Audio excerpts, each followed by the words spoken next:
The eviction notice had been taped to her door for 3 days when she heard the sound of hammering from next door.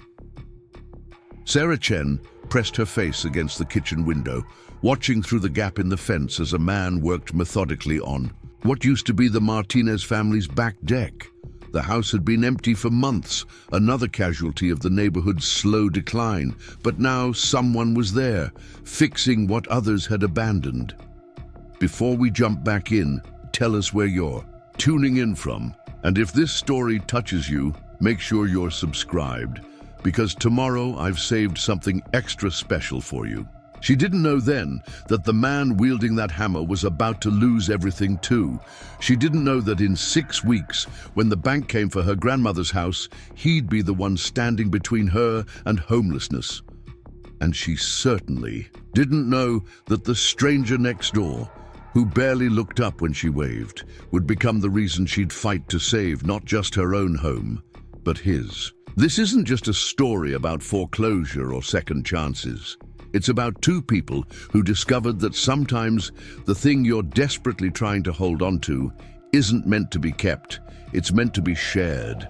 It's about the quiet heroes who show up with toolboxes and stubborn hearts, and the unexpected ways that fixing someone else's broken things can heal your own.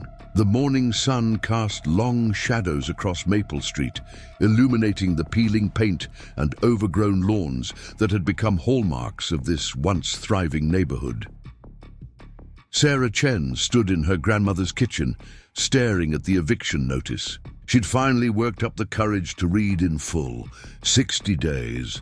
That's all the time she had left in the house where she'd spent every summer as a child, where she'd moved after college to care for Grandma Rose, where she'd stayed even after the funeral, because leaving felt like abandoning the last piece of family she had left. The medical bills had eaten through everything. Even with insurance, Grandma Rose's final months had cost more than Sarah made in 2 years as a library assistant. She tried to keep up with the mortgage payments, working extra shifts at the bookstore downtown, selling furniture, selling jewelry, selling everything that wasn't nailed down. But it hadn't been enough. It was never enough. The hammering next door started again, steady and rhythmic. Through the thin walls, she could hear the methodical sound of someone who knew what they were doing, someone who wasn't giving up on something broken. Sarah found herself drawn to the window again, curious about the man who'd appeared like a ghost in the abandoned house next door. From what she could see, he was tall, probably in his 30s, with dark hair that looked like he'd been running his hands through it. He wore faded jeans and a grey t-shirt that had seen better days, but his movements were precise, confident. There was something about the way he worked that suggested this wasn't just a job to him.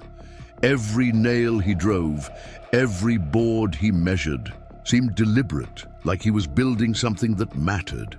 A small voice interrupted her observations. "Dad, can I have a snack?" A little girl emerged from the house next door, maybe 7 or 8 years old, with pigtails that bounced as she walked. She had her father's dark hair but brighter eyes, the kind of eyes that still believed in happy endings. "In a minute, sweetheart," the man called back, not stopping his work. "Let me just finish this board." Sarah watched as the girl climbed onto a makeshift bench, swinging her legs while she waited.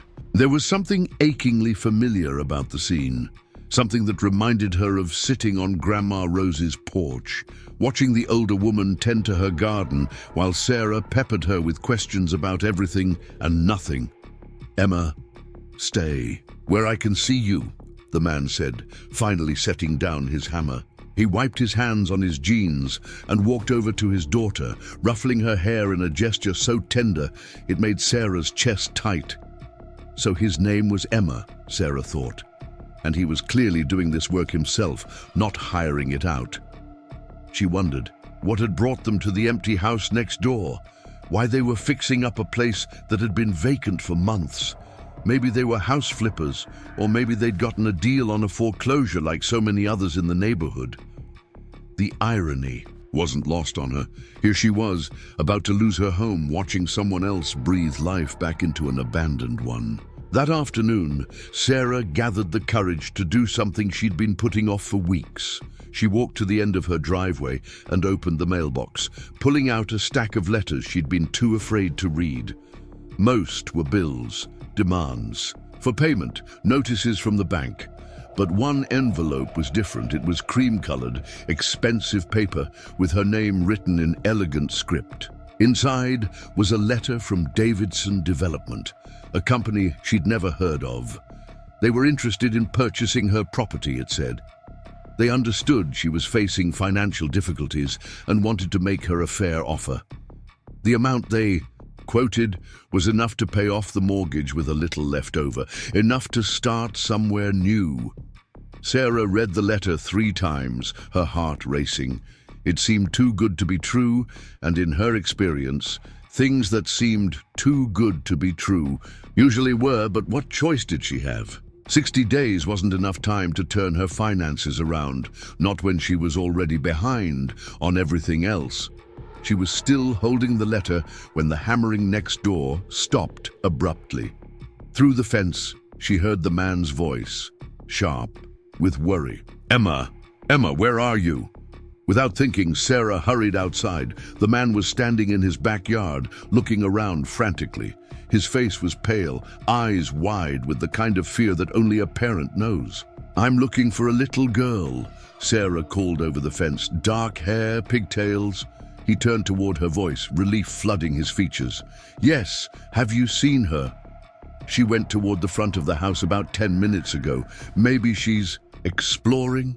He was already moving, jogging toward the front yard. Sarah followed, climbing through a gap in the fence that she'd noticed the Martinez kids use years ago. She found the man calling Emma's name up and down the street, his voice tight with panic. "Emma, come on, sweetheart. This isn't funny." Sarah walked to the other side of the house, checking behind the overgrown bushes that had once been Mrs. Martinez's pride and joy. That's when she heard it. A small voice, muffled and scared. "I'm stuck." Following the sound, Sarah found Emma wedged between 2 loose boards in the old garden shed. The little girl's eyes were wide with tears, but she wasn't crying. She was trying to be brave, the way kids do when they know their parents are worried. "Hey there," Sarah said gently, crouching down to Emma's level. "Looks like you got yourself into a tight spot." "I was just looking," Emma said, her lower lip trembling. "I wanted to see if there were any toys left behind." "I know, sweetie. Let's get you out of there, okay?" Sarah carefully worked to widen the gap between the boards, speaking in low, soothing tones, the way Grandma Rose used to when Sarah was scared. Within a few minutes, she'd created enough space for Emma to squeeze through. "Dad!" Emma called as soon as she was free, running toward the sound of her father's voice. Sarah heard him before she saw him, the sob of relief that escaped his throat when Emma launched herself into his arms. He held her tight, his face buried in her hair, whispering words Sarah couldn't make out but understood perfectly. When he finally looked up and saw Sarah standing there, his eyes were bright with unshed tears. "Thank you," he said, his voice rough. "Thank you so much. I don't know what I would have done if—" "She's okay," Sarah said simply. "That's what matters." He stood slowly, Emma still clinging to his neck. "I'm Michael, by the way, Michael Torres, and this is Emma. Sarah Chen. I live next door. The house with the blue shutters? I was wondering who lived there. It's beautiful." Sarah felt a pang at his words. Beautiful, yes, but not for much longer, not if Davidson Development had their way. "Thank you, and thank you for fixing up the Martinez place. It's nice to see someone caring for it again." Michael's expression shifted, something Sarah couldn't, red flickering across his features. "Yeah, well, someone should." There was a story there, Sarah could tell. The same way there was a story in the careful way he held his daughter, in the expensive tools scattered around a house he clearly couldn't afford to buy, in the dark circles under his eyes that spoke of sleepless nights and impossible choices. "Can I ask what you're planning to do with it? The house, I mean?" Michael was quiet for a long moment, adjusting Emma in his arms. "Honestly, I'm not sure yet. I'm just trying to make it livable. Are you moving in?" Another pause. "Maybe, if things work out." Sarah recognized evasion when she heard it. She'd been doing plenty of it herself lately, especially when neighbors asked about the notices that kept showing up on her door. Some secrets were too heavy to share with strangers, even kind ones who helped find your lost child. "Well," she said finally, "if you need anything, I'm right next door. I've lived here for 3 years, so I know all the quirks of these old houses." "I might take you up on that," Michael said, and for the first time since she'd met him, he smiled. It transformed his entire face, made him look younger, less burdened. That evening, Sarah sat on her front porch with a cup of tea, watching Michael and Emma through the gaps in the fence. They were grilling hot dogs on a camping stove, sitting on folding chairs in what used to be the Martinez family's backyard. It was a humble scene, but there was something about it that made Sarah's heart ache with longing. When was the last time she'd shared a meal with someone? When was the last time she'd had someone to come home to? Emma's laughter carried across. The yard, bright and infectious. She was telling her father a story, gesturing wildly with her hot dog, making him laugh too. They looked like they belonged together, like they'd figured out how to make home out of whatever they had. Sarah pulled the letter from Davidson Development out of her pocket, reading it again in the fading light. The offer was generous, more than she'd expected. With that money, she could start over somewhere else, somewhere without memories in every corner and bills she couldn't pay. It would be practical, smart even. But as she watched Emma chase fireflies in the overgrown grass, as she heard Michael's patient voice explaining why she needed to be careful around the loose boards, Sarah felt something she hadn't experienced in months. She felt like she was part of something even from a distance, like she belonged to this street, these people, this place that had shaped her into who she was. The next morning, Sarah woke to the sound of drilling. Through her bedroom window, she could see Michael on a ladder, working on the gutters of the Martinez house. Preparing and narrating this story took us a lot of time, so if you are enjoying it, subscribe to our channel. It means a lot to us. Now back to the story. Emma sat on the porch steps, coloring in a book, occasionally looking up to wave at her father. Sarah made extra coffee and, after a moment's hesitation, poured it into a travel mug. She hadn't spoken to a neighbor in months, hadn't done anything neighborly since Grandma Rose died. But something about yesterday, about the way Michael had looked when he thought he'd lost Emma, made her want to try. "Morning," she called, approaching the fence with the coffee. Michael looked down from the ladder, squinting against the morning sun. "Morning. You're up early. I heard drilling, thought you might need caffeine." He climbed down, wiping his hands on his jeans before accepting the coffee. "You didn't have to do that, but thank you. I've been up since 5. Couldn't sleep." Something like that. He took a long sip, closing his eyes briefly in appreciation. "This is perfect. I haven't had decent coffee in weeks. Been living on instant. Been living on whatever's cheapest." The words slipped out before he could stop them, and Sarah saw him tense, realizing he'd revealed more than he intended. "I understand," she said quietly. "More than you might think." Their eyes met across the fence, and Sarah saw recognition there. The recognition of someone else who was holding on by their fingernails, someone else who was running out of options. "The gutters are pretty torn up," Michael said, changing the subject, "but they're fixable. Everything's fixable if you're willing to put in the work. What about the inside? Needs a lot.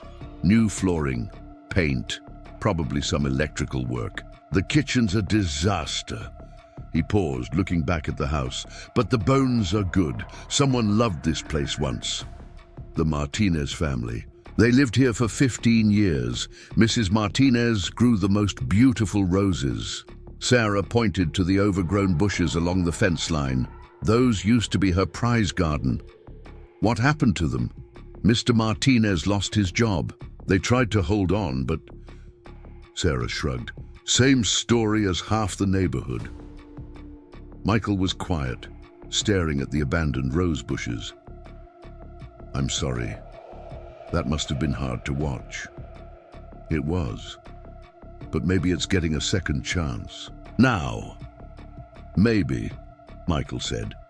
But there was something in his voice that suggested he wasn't entirely convinced.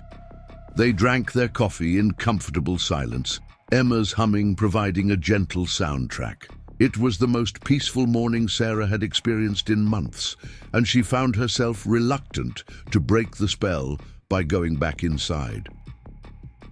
Sarah? Emma's voice piped up from the porch. Do you like to color? Sarah looked over at the little girl, who was holding up her coloring book hopefully. I do like to color. What are you working on? A castle, but I can't decide what color to make the princess's dress. What's your favorite color? Purple, but Dad says princesses usually wear pink. Sarah glanced at Michael, who shrugged, with a smile. I'm not exactly an expert on princess fashion. Well, Sarah said, I think a purple dress would be beautiful. Princesses should wear whatever makes them happy. Emma beamed and immediately began coloring with renewed enthusiasm.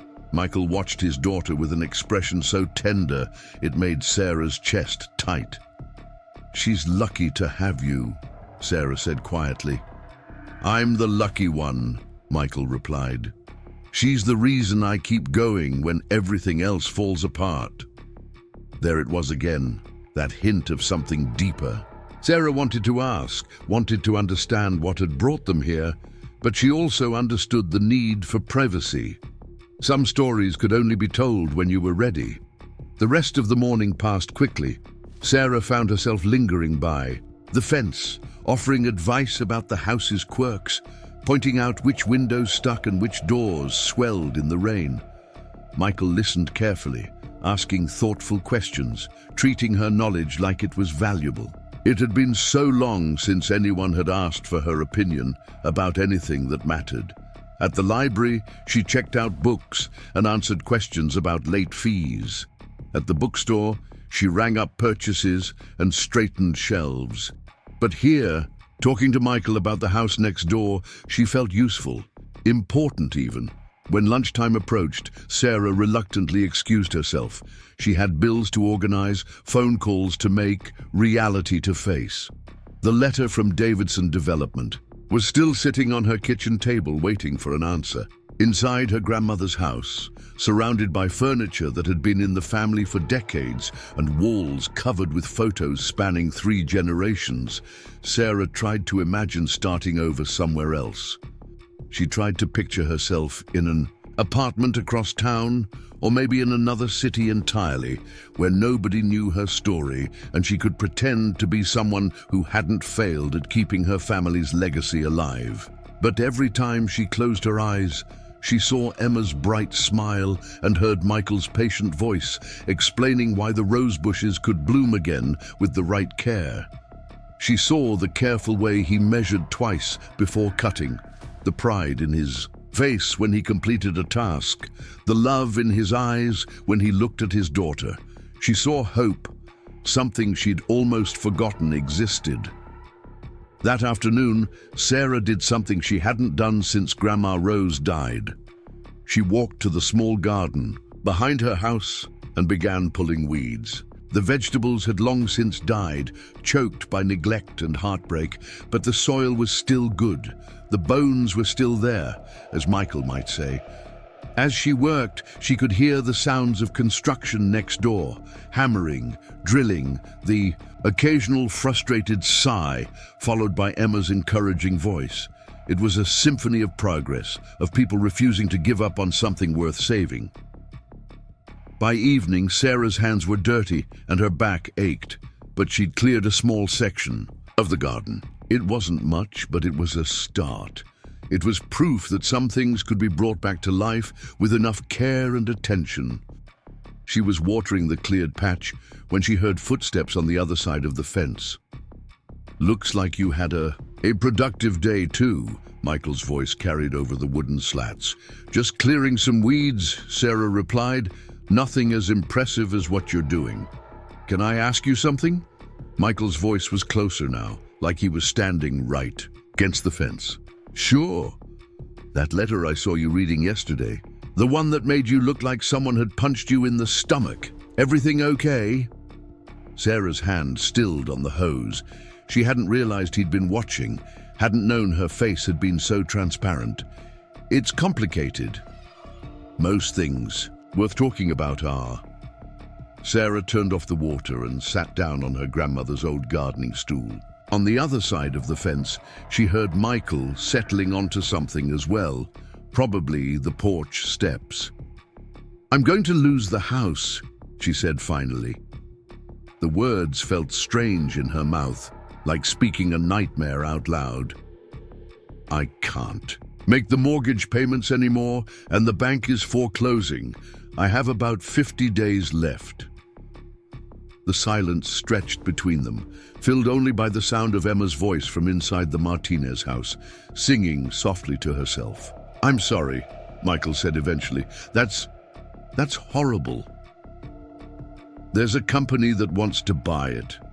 They made an offer that would pay off the mortgage and give me a little extra to start over somewhere else." "That sounds like good news." "Does it?" Sarah stared at the patch of ground she'd cleared, at the house that held every memory of the person who'd raised her. "I can't decide if it's a blessing or just another kind of ending." "Maybe it's both," Michael said quietly. "Maybe sometimes the thing that saves us doesn't look like what we thought salvation would look like." His words hung in the air between them, heavy with understanding. Sarah realized that whatever had brought Michael and Emma to the empty house next door, it probably wasn't a simple story either. People didn't end up fixing abandoned houses unless they were running out of other options. "Can I ask you something now?" Sarah said. "Fair's fair. Why are you really here? In that house, I mean. You don't strike me as a flipper, and you're putting too much care into the work for it to be just a job." Another long silence. Then so quietly she almost missed it. "Because I don't have anywhere else to go."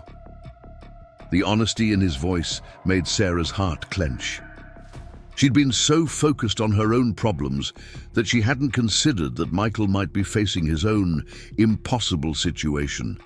The expensive tools, the careful work, the camping equipment in the backyard, it all painted a picture of someone making the best of circumstances he couldn't control. "The house is in foreclosure too, isn't it?" she asked gently. "Was. I bought it from the bank last week, got it for almost nothing because of the condition it's in." Michael's voice was steady, matter-of-fact. "Used everything I had left for the down payment and the first month of payments. If I can get it livable, before my money runs out, Emma and I have a home. If not..." He didn't finish the sentence. He didn't need to. "What happened?" Sarah asked, "if you don't mind me asking." "I was a contractor, had my own business, crew of 6 guys, more, work than we could handle. Then the economy tanked, construction dried up, and I started taking jobs for less than they cost me, just to keep the guys employed." Michael's laugh was bitter. "Turns out you can't run a business on good intentions and stubbornness." "I'm sorry. I lost everything, the business, the house, Emma's college fund. Her mother left 2 years ago, said she couldn't handle the stress. So it's just us now, and I'm trying to build something from nothing." Sarah closed her eyes, overwhelmed by the weight of his story. Here she was, worrying about losing a house that had been paid for by generations of her family, while next door was a man who'd lost everything and was still fighting to give his daughter a home. "That's why you're doing all the work yourself," she said. "Can't afford to hire anyone. It's me or no one." He paused. I know what I'm doing, though. I've been working with my hands since I was Emma's age. My dad taught me that anything can be fixed if you're willing to put in the time and effort. Sounds like a smart man. He was. He died when I was 25, but he left me something better than money. He left me skills, knowledge, the ability to make something good out of whatever materials you have to work with. Sarah thought about her own inheritance, not just the house, but the memories, the values, the sense of belonging that Grandma Rose had given her. Maybe Michael was right. Maybe the thing that saved you didn't always look like what you expected. Michael? Emma's voice called from the house. I'm hungry. Coming, sweetheart, he called back. Then to Sarah, I should go, but thank you for listening. It's been a while since I had someone to talk to about any of this. Thank you for trusting me with it, Sarah replied. And Michael, what you're doing for Emma, creating a home out of nothing but determination and love, that's not nothing, that's everything. She heard him stand, his footsteps moving away from the fence, but his voice drifted back, soft and grateful. Same to you, Sarah. Don't let anyone tell you that fighting for what matters isn't worth it. That night, Sarah sat at her kitchen table with the letter from Davidson Development spread in front of her. The offer was still generous, still practical, still the smart thing to do. But now she knew that on the other side of her fence was a man who'd lost everything and was rebuilding from scratch, who believed that anything could be fixed with enough care and effort. She thought about Emma's laughter, about Michael's patient voice, about the sound of hope being hammered back into an abandoned house one board at a time. She thought about cleared garden plots and the possibility that some things were worth fighting for, even when the odds were impossible. Especially then, for the first time in months, Sarah Chen went to sleep without the weight of inevitability pressing down on her chest. She went to sleep planning, dreaming, imagining a future that looked nothing like surrender. Tomorrow, she decided, she would start building something too. The city inspector arrived at 7 in the morning, clipboard in hand, and an expression that suggested he'd rather be anywhere else. Sarah watched from her kitchen window as he walked around her property, making notes about things that had never been problems before. Peeling paint on the garage door, a loose board on the front steps, a section of fence that leaned slightly to one side. Michael appeared at her back door just as the inspector started photographing what he'd apparently deemed violations. "This is moving faster than I expected," he said grimly. "Davidson must have some serious connections at City Hall." "How bad is it?" Sarah asked, though she could guess from the inspector's thorough documentation. "Depends on what they cite you for. Could be anything from cosmetic fixes to major structural issues. The real problem is timing. If they issue violations, you'll have to address them before any property transfer can go through." Sarah felt her stomach drop. How long would that take? If they're reasonable, a couple of weeks. If they're not... Michael's expression said everything she needed to know about which scenario was more likely. The inspector spent 2 hours examining every corner of Sarah's property, measuring, photographing, and making notes with the methodical precision of someone building a case.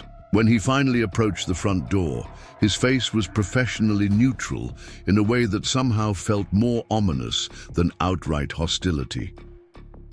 "Miss Chen, I'm going to need to speak with you about some issues we've identified." The list was longer than Sarah had expected, and more detailed than seemed reasonable for a house that had passed inspection less than 5 years ago. Electrical concerns that would require a licensed electrician to evaluate. Plumbing questions that needed professional assessment. Structural elements that required engineer certification. "This seems excessive," Sarah said carefully, aware that antagonizing the inspector wouldn't help her situation. "We have to be thorough, especially when there are concerns about property safety and neighborhood standards. You'll receive official notices within 48 hours detailing what needs to be addressed." After he left, Sarah sank into her grandmother's rocking chair and tried to calculate the impossible. Even if she could afford to hire all the professionals needed to address the inspector's concerns, there wasn't enough time to complete the work before her foreclosure deadline. Davidson had outmaneuvered them with ruthless efficiency. Emma's voice drifted over from next door, where she was apparently conducting a very serious discussion with her stuffed animals about the proper way to build a blanket fort.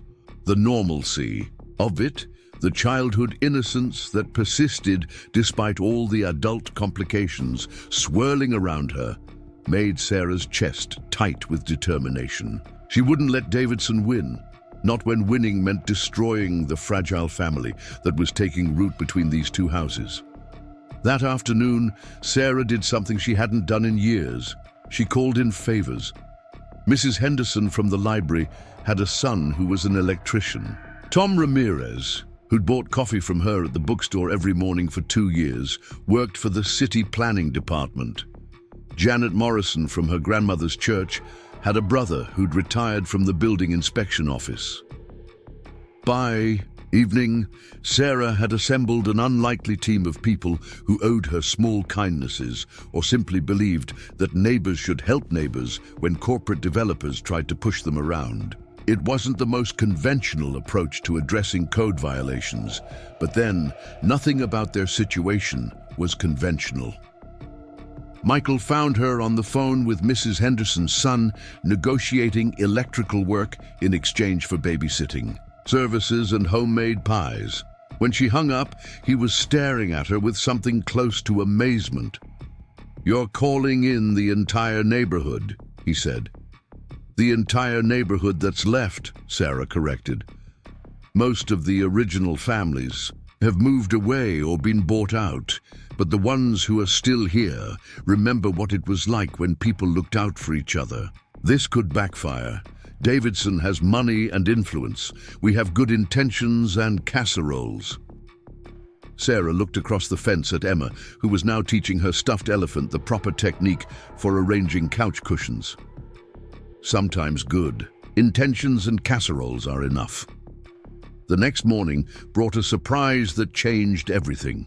Sarah woke to find a moving truck parked in front of the house 3 doors down, the one that had been empty since the Kowalski family lost it to foreclosure 8 months ago. But instead of Davidson Development's corporate logo, the truck bore the name of a small, local moving company.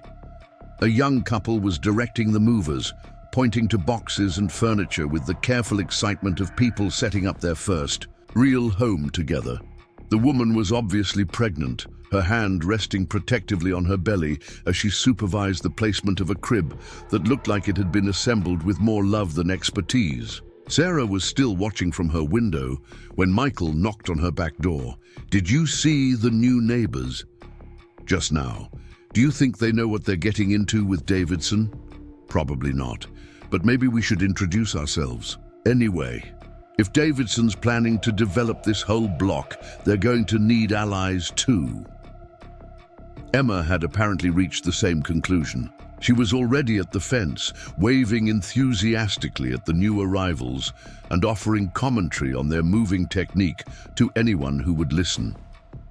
"That's a really big truck," she called out. "Are you bringing a lot of stuff?" The pregnant woman looked over and smiled. "It seems like a lot, but it's really just the basics. We're starting fresh." "We're starting fresh too," Emma replied with the easy friendliness of childhood. "Dad and me and Miss Sarah are fixing everything up. Do you want to see my art studio?"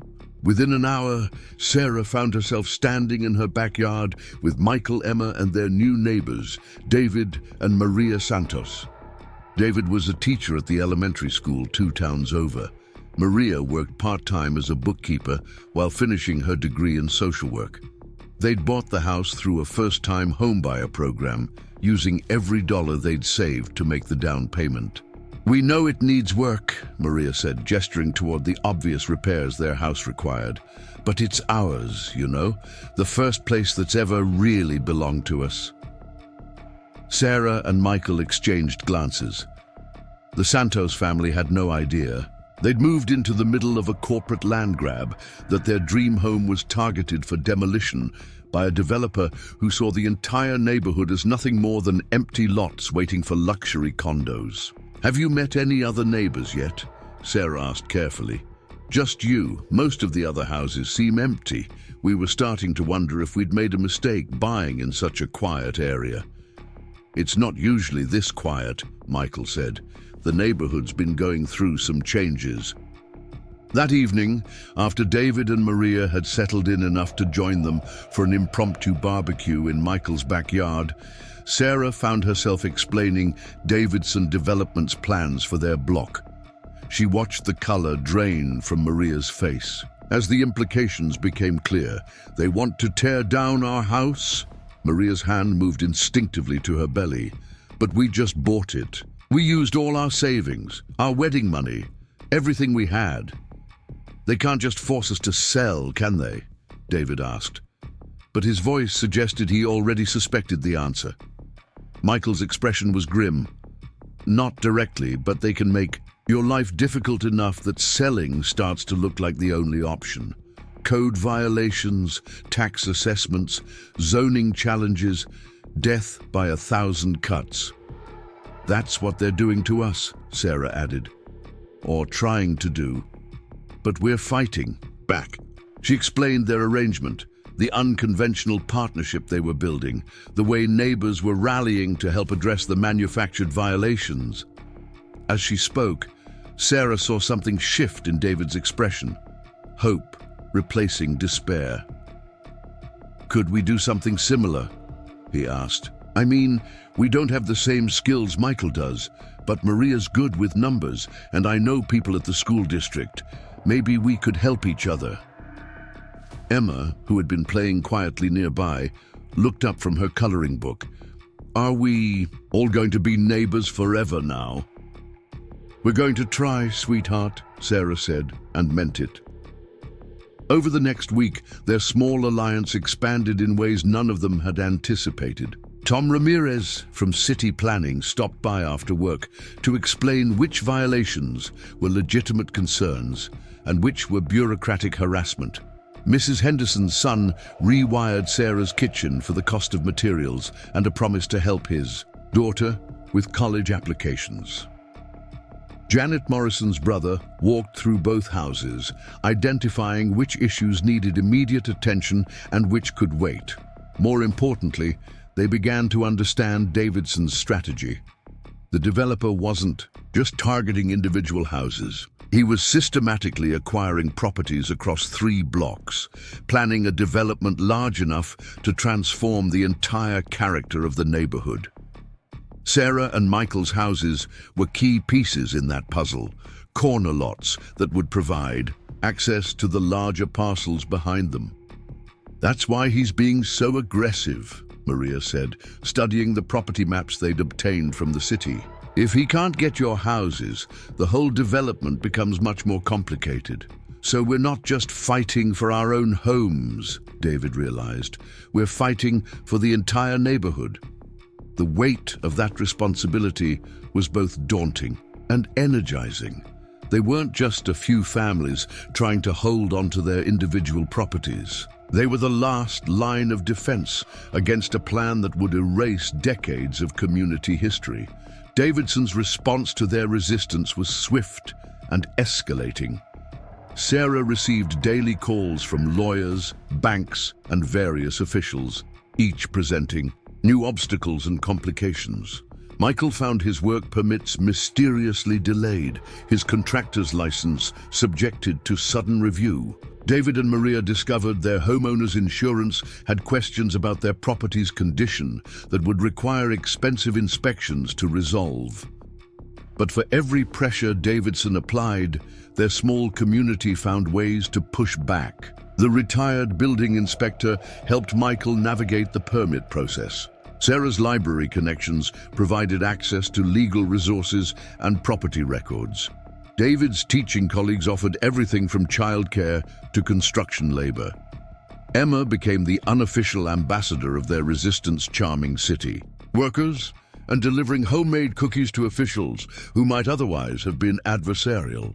There was something about a 7-year-old's sincere gratitude that made even the most bureaucratic functionary remember why public service was supposed to help people rather than hinder them. "She's our secret weapon," Maria said, watching Emma. Explain to a parking enforcement officer why his job was important for keeping neighborhoods safe. "She has no idea she's doing anything special," Michael replied, pride and worry mixing in his voice. "She just thinks this is how people are supposed to treat each other." The breakthrough came from an unexpected source. Janet Morrison's brother, the retired building inspector, had been quietly investigating Davidson's other projects around the state. What he found was a pattern of questionable practices that had somehow avoided scrutiny until now. "Look at this," he said, spreading documents across Sarah's kitchen table. "Everdale Township 2 years ago. Rockmont Village last year. Same pattern every time. Systematic harassment of existing residents. Mysterious code violations. Coordinated pressure from multiple agencies." "But those developments got built," Sarah pointed out. "Yes, but look at what happened afterward. Cost overruns, construction delays, environmental problems that should have been caught during the approval process." Davidson cuts corners, and it shows up in the finished product. Maria, whose bookkeeping background made her comfortable with complex documentation, spent the weekend organizing their findings into a coherent narrative. What emerged was evidence of a developer who operated in legal gray areas, using influence and intimidation to acquire properties, then delivering substandard developments that created problems for municipalities long after the profits had been collected. "This is bigger than just our neighborhood," she said, looking up from the files spread across her dining room table. "This is a pattern of behavior that regulators should have caught years ago." David had been researching Davidson's political connections while Maria worked on the financial documentation. He's donated heavily to several city council campaigns and served on planning committees in 3 different towns. That's how he gets advance information about zoning changes and development opportunities. Sarah felt pieces clicking into place, and how he knew to target our neighborhood before any official announcements were made about the transit development planned for next year. They had found Davidson's weakness. His business model depended on information advantages and political influence, but it also created a paper trail that connected him to decisions that hadn't been made public yet. If they could prove he'd acted on inside information or demonstrate a pattern of regulatory manipulation, they might have grounds for legal action that would go far beyond their individual property disputes. The question was whether they had enough time to build a case before their various deadlines arrived. Michael summed up their situation with characteristic directness. "We have 3 weeks to save our houses, expose a corrupt developer, and somehow prove that a guy with millions of dollars and political connections has been breaking rules that most people don't even know exist." "When you put it that way, it sounds almost impossible," David said. Emma looked up from the puzzle she'd been working on during their planning session. "But not completely impossible, right? Because impossible would mean we should give up, and we're not giving up." The adults looked at each other, then at this child who had somehow distilled their entire situation down to its essential truth. They were fighting odds that were stacked heavily against them, facing an opponent with vastly superior resources, racing against deadlines that were designed to prevent exactly the kind of resistance they were mounting. But they weren't giving up. Sarah reached for her phone and dialed a number she'd been hesitating to call. When the voice answered, she took a deep breath and committed them all to a path that would either save everything they were fighting for or destroy their last chance at victory. "Hello, this is Sarah Chen. I'd like to speak to someone about filing a complaint with the State Attorney General's office regarding development fraud and municipal corruption." The silence that followed her words was heavy with the weight of a decision that couldn't be undone. They were no longer just defending their homes, they were going to war. Michael reached across the table and squeezed her hand. Maria and David exchanged glances that communicated their support without words. Emma continued working on her puzzle, humming softly to herself, trusting that the adults would figure out how to protect what mattered. Outside, the sun was setting over their small corner of the neighborhood, casting long shadows across yards, where families were trying to build lives worth keeping. Tomorrow would bring new challenges, higher stakes, and the real possibility that their unconventional alliance might not be enough to overcome the forces arrayed against them. But tonight, sitting around Sarah's grandmother's kitchen table with people who had become family through shared struggle, planning strategies that would have seemed impossible just weeks ago, Sarah felt something she hadn't experienced in months. She felt like they had a fighting chance. The next morning brought news that changed the entire calculus of their situation. Tom Ramirez called Sarah before she'd finished her first cup of coffee, his voice tight with urgency. Davidson filed for expedited development permits yesterday. If they're approved, he can begin demolition within 10 days of acquiring the properties. Sarah, if you're going to fight this thing, you need to move now. Sarah's hands were shaking as she hung up the phone. 10 days. Even if they could prove Davidson's corruption, even if they could expose his pattern of fraud, they might not have enough time to stop the demolition of homes that families were still living in. She found Michael in his backyard, teaching Emma how to use a level while they worked on building her a proper playhouse. The scene was so normal, so peacefully domestic, that Sarah almost couldn't bring herself to interrupt it with news that would shatter their careful plans. "We need to talk," she said quietly. Michael looked up, saw her expression, and immediately set down his tools. "Emma, sweetheart, why don't you go inside and draw some pictures of how you want your playhouse to look? Dad needs to talk to Miss Sarah about grown-up stuff." Emma nodded solemnly and gathered her crayons, pausing to give Sarah a quick hug before heading inside. The gesture was so natural, so full of trust, that Sarah felt her resolve strengthen. Whatever came next, they were going to protect this child's right to believe in happy endings. "How bad?" Michael asked when they were alone. 10 days from property acquisition to demolition, if Davidson gets his permits approved. Tom thinks the approval is a formality given Davidson's connections. Michael was quiet for a long moment, processing the implications. So even if we can hold on to our houses, he could still tear them down if he finds another way to acquire them. There's more. The State Attorney General's office needs at least 3 weeks to investigate our complaint. Even if they fast-track it, we're looking at a month before any real action, which means we need to buy time or find another way to fight. They were interrupted by the sound of a car pulling into the Santos family's driveway.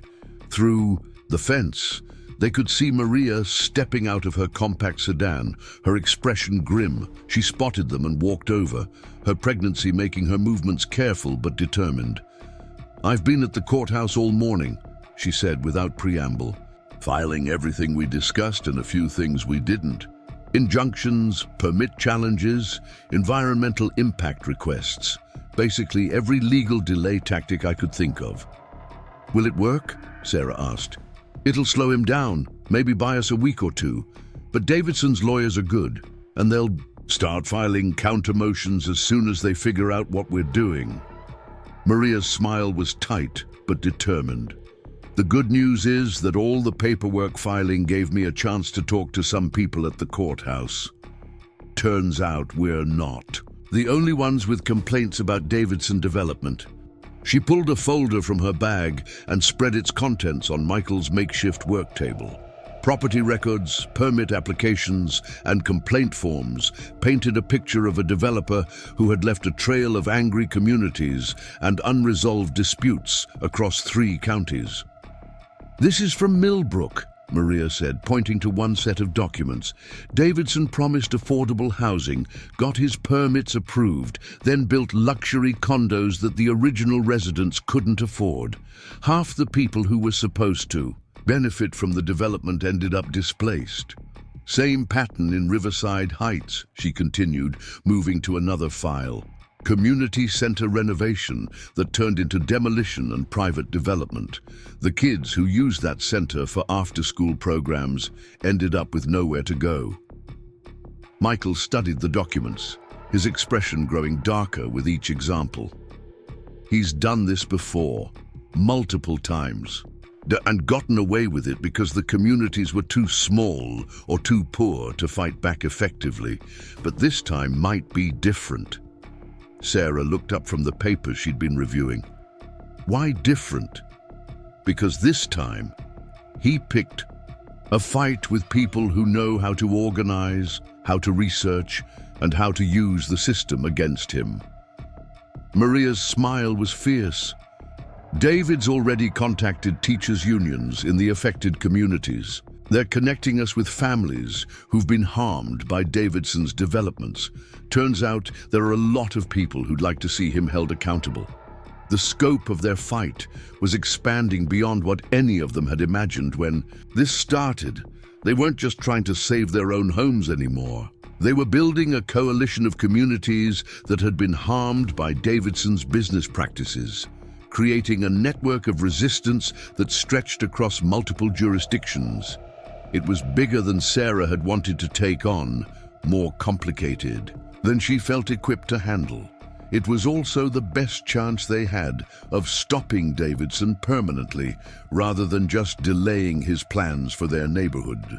That afternoon, Sarah's phone started ringing with calls from people she'd never met, but who had heard about their fight through the growing network of affected communities. A retired teacher from Millbrook who'd lost her home to Davidson's development. A small business owner from Riverside Heights whose shop had been demolished to make way for a parking lot. Parents whose children had lost their community center. Seniors whose affordable housing had been converted to luxury units.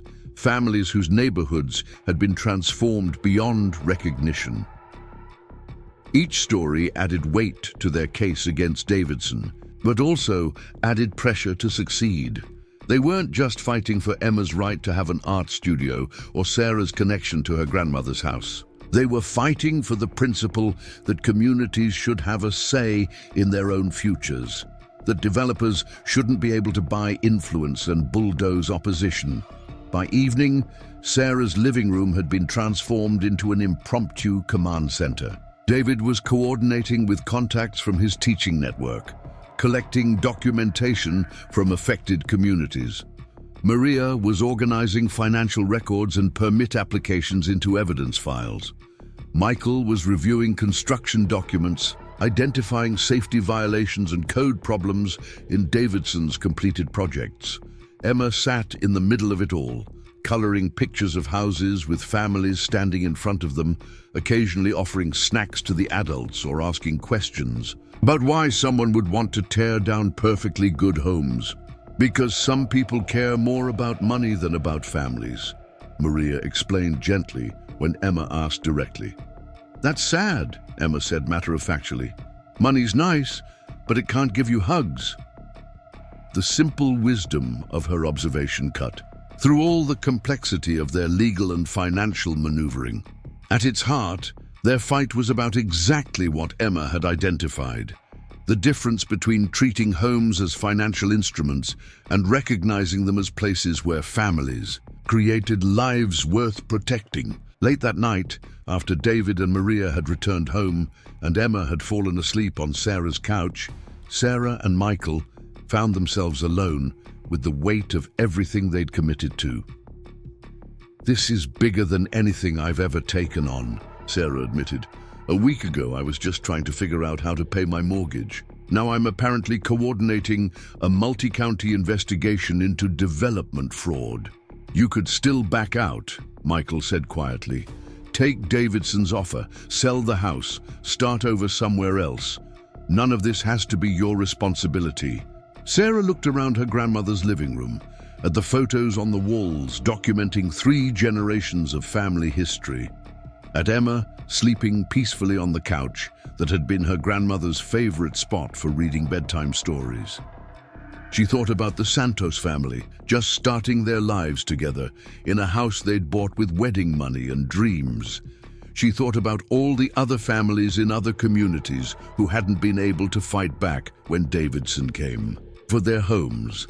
It stopped being just about me the moment Emma asked if we were all going to be neighbors forever, Sarah said. Some responsibilities choose you. Michael nodded, understanding exactly what she meant. So what's our next move? Sarah picked up the phone and dialed a number she'd been hesitating to call all day. When the voice answered, she took a deep breath and made a commitment that would either save their community or destroy their last chance at compromise. This is Sarah Chen again. I need to add several more complainants to our fraud investigation, and I think we're going to need to file for a temporary restraining order to stop any demolition permits from being approved. The battle for their neighborhood was about to become a war. The restraining order hearing was scheduled for Thursday morning at 9 o'clock, which gave them exactly 72 hours to prepare a case that could convince a judge to halt Davidson's demolition permits. Sarah had never been inside a courtroom before, and the thought of facing Davidson's legal team made her hands shake every time she considered what they were about to attempt. Michael found her on Wednesday evening, sitting on her grandmother's porch steps with a stack of legal documents she'd been trying to organize for hours. The papers kept blurring together, financial records mixing with permit applications and witness statements until nothing made sense anymore. You look like you're about to throw those into traffic, he observed, settling beside her on the worn wooden steps. I'm starting to think that might be the most productive thing I could do with them, Sarah replied, gesturing helplessly at the chaos of paperwork.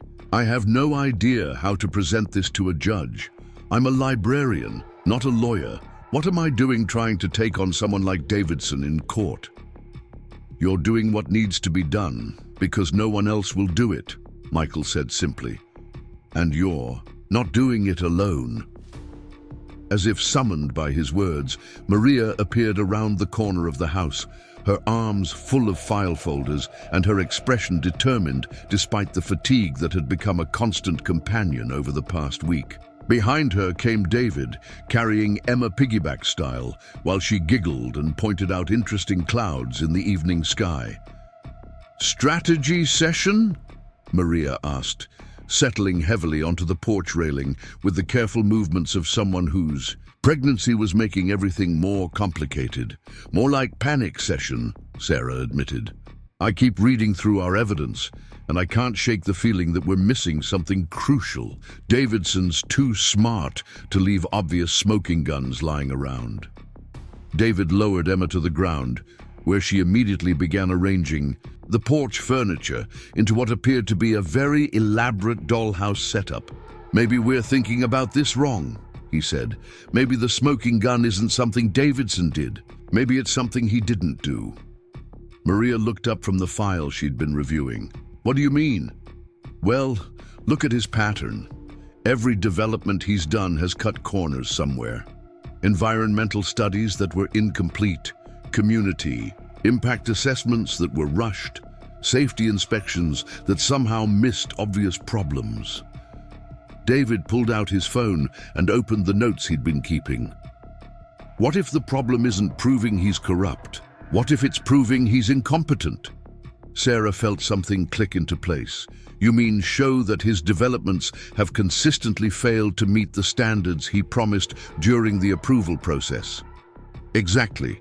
Corruption is hard to prove because it happens behind closed doors, but incompetence leaves a public record.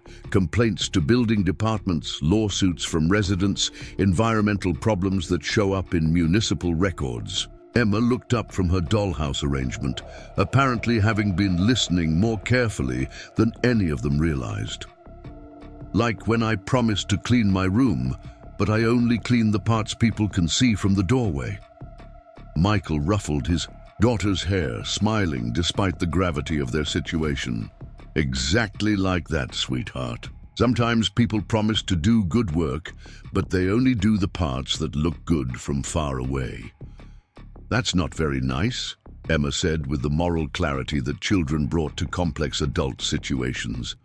No, it's not, Sarah agreed. And that's why we're trying to stop him from doing it to more people.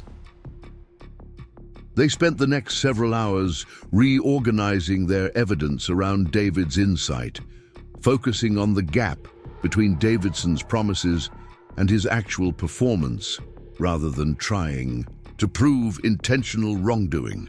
The pattern that emerged was damning in its consistency. Every single one of Davidson's developments had experienced problems that could have been prevented with proper planning and oversight. Maria's bookkeeping skills proved invaluable as she traced the financial implications of these failures. Cost, overruns that were passed on to municipalities, infrastructure problems that required taxpayer-funded repairs, environmental remediation that fell to local governments when Davidson's companies mysteriously dissolved after project completion. He's not just a bad developer, Maria said, looking up from her calculations. He's expensive to the communities that approve his projects. The total cost of fixing his mistakes probably exceeds the tax revenue his developments generate. Can we prove that in court? Sarah asked. I can have spreadsheets ready by tomorrow morning that show exactly how much each of his developments has cost the municipalities involved. Net losses in every single case. David had been working on a different angle, using his education background to research the social impact of Davidson's developments. Look at this, he said, spreading photographs across the porch railing. These are before and after shots of the communities where Davidson has built. Notice anything? Sarah studied the images, seeing familiar patterns of displacement and gentrification. The demographics completely changed. Working families, elderly residents, young couples just starting out, they're all gone. Replaced by affluent professionals who commute to jobs in other cities. The tax base might look better on paper, but the community infrastructure, schools, local businesses, social services, all suffer because the new residents don't use them. Emma had abandoned her dollhouse setup and was now standing beside David, studying the photographs with serious concentration. Where did all the families go? That's the question, isn't it? David said gently. When you tear down affordable housing and replace it with expensive housing, the people who used to live there have to go somewhere. But there aren't always good options for them to go to. So they have to move far away from their friends and their jobs and their favorite places. Sometimes, yes. Emma considered this information with the gravity of someone much older than 7. That's really not nice. People should get to stay where they belong. Her simple statement captured the essence of everything they were fighting for. The right of communities to maintain their character, of families to remain in neighborhoods they'd helped build, of children to grow up surrounded by the people and places that made them feel secure. Thursday morning arrived gray and drizzling, the kind of weather that seemed designed to test anyone's resolve. Sarah, dressed in her one good suit, a navy blue outfit she'd bought for her grandmother's funeral and hadn't worn since. In the mirror, she looked like someone playing dress-up, a children's librarian pretending to be a legal advocate. Michael appeared at her door, wearing khakis and a button-down shirt that had been pressed with obvious care. His hair was neatly combed, and he'd shaved with the kind of precision that suggested nervous energy channeled into preparation. "You look professional," he said, though his smile suggested he felt as out of place as she did. "I look terrified," Sarah corrected. "That too. But terrified people who are fighting for something important often accomplish things that confident people don't even attempt." Emma emerged from the kitchen wearing a dress that Sarah recognized as her church outfit, complete with patent leather, shoes that had been polished to mirror brightness. "Are we all going to court together?" "We are," Sarah confirmed. "You're going to see how grown-ups solve big problems when they can't figure things out by themselves. By asking a judge to help." Exactly. The courthouse was more intimidating than Sarah had expected, all marble columns and formal portraits that seemed designed to remind visitors of the weight of legal authority. Their small group looked insignificant in the vast lobby, but they weren't alone.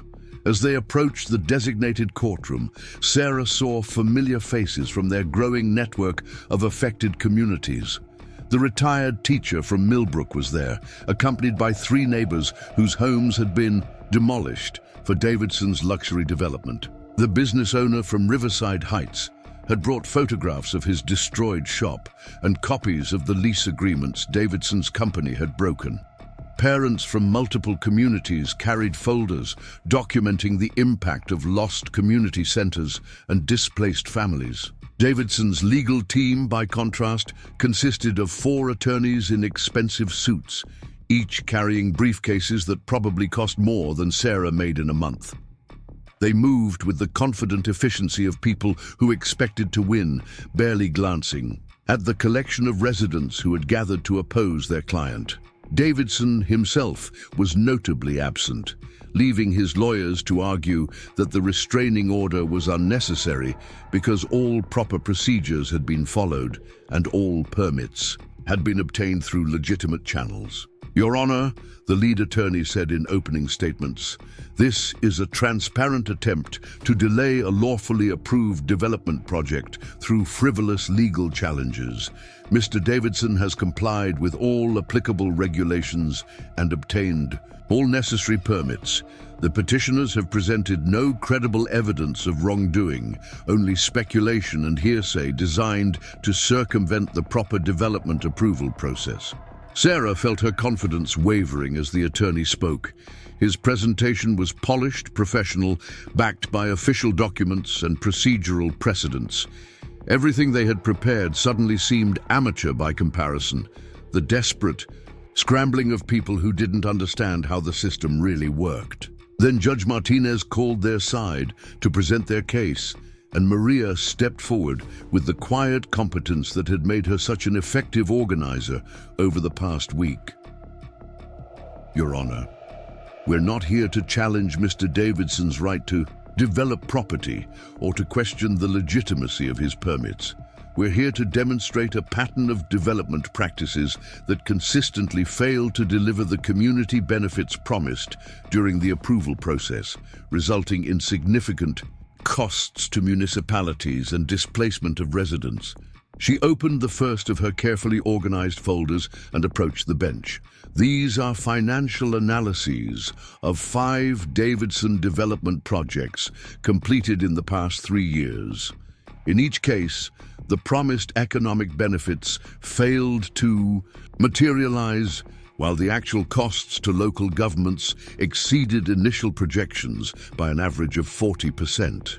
The judge accepted the documents and began reviewing them, while Maria continued her presentation. Sarah watched his expression change as he absorbed the information, seeing recognition of patterns that went beyond simple business disagreements. "Furthermore, Your Honor, these are photographs and testimonial statements from residents of communities where Davidson developments were completed.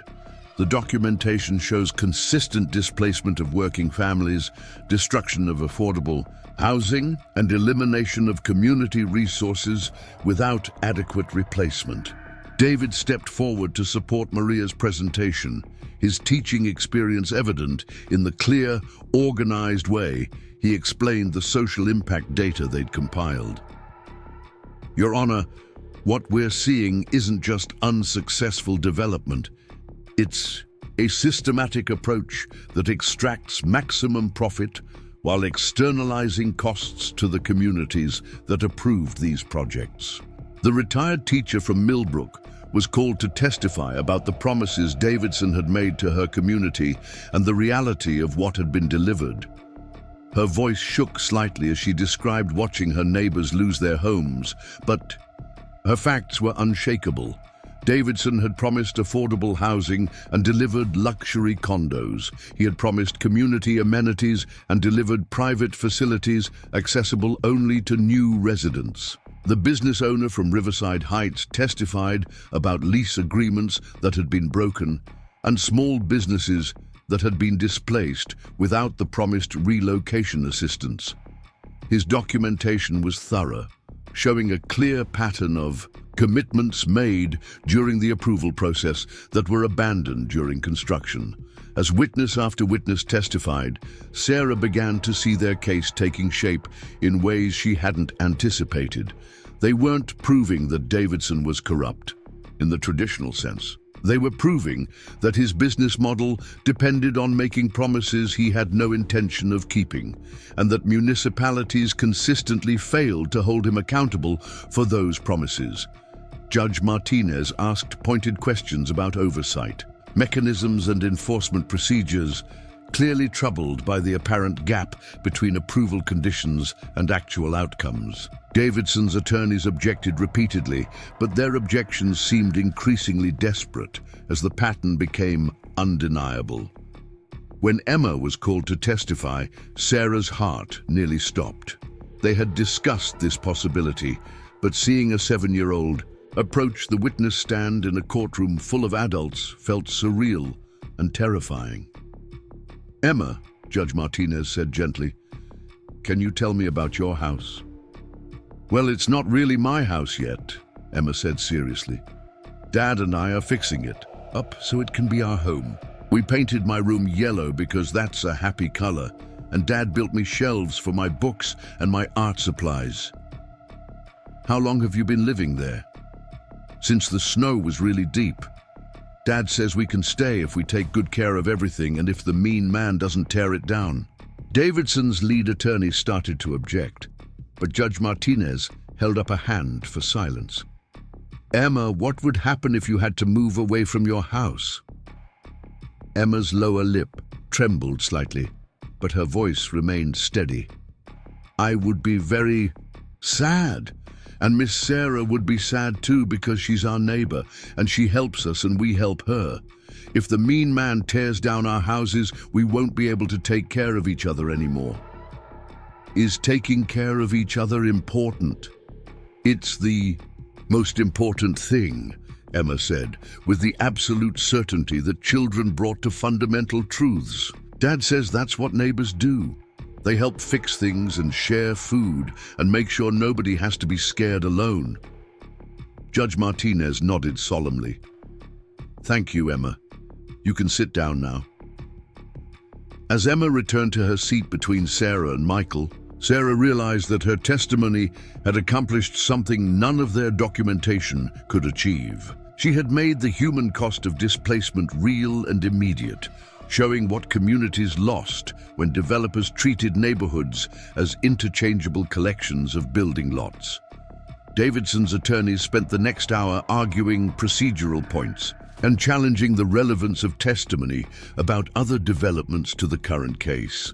Their presentation was technically proficient, but increasingly hollow-sounding after the parade of residents who had demonstrated the real-world consequences of Davidson's business practices.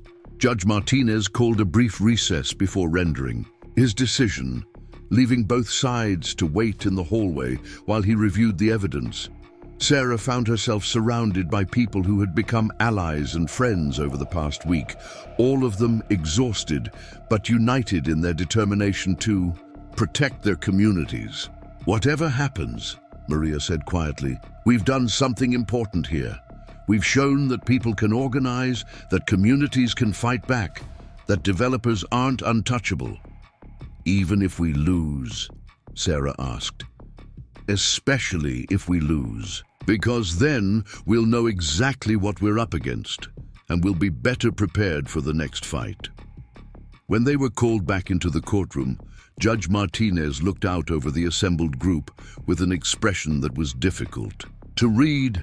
He had clearly given their case serious consideration, but his decision could go either way. This court has reviewed extensive documentation regarding Davidson Development's track record in other communities, as well as testimony from residents affected by those developments.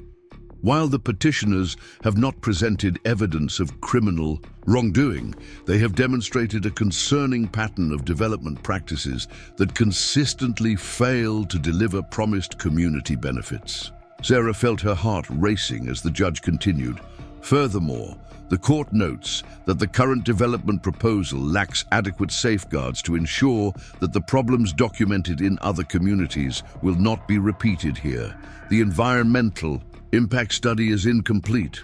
The community benefit commitments are vague, and the oversight mechanisms are insufficient. Davidson's attorneys were conferring in urgent whispers, clearly unhappy with the direction of the judge's comments. Therefore, this court grants a temporary restraining order halting all demolition activities related to the proposed Maple Street development pending completion of a comprehensive community impact assessment and establishment of enforceable accountability mechanisms. The courtroom erupted in cheers from their side and angry objections from Davidson's legal team. Sarah felt Michael's hand squeeze hers as the reality of their victory began to sink in.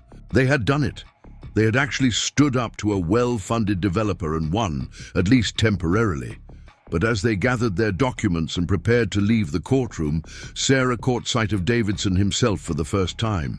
He had slipped into the back of the courtroom during the judge's decision, and his expression suggested that this setback was far from the end of his plans for their neighborhood. The real fight was just beginning.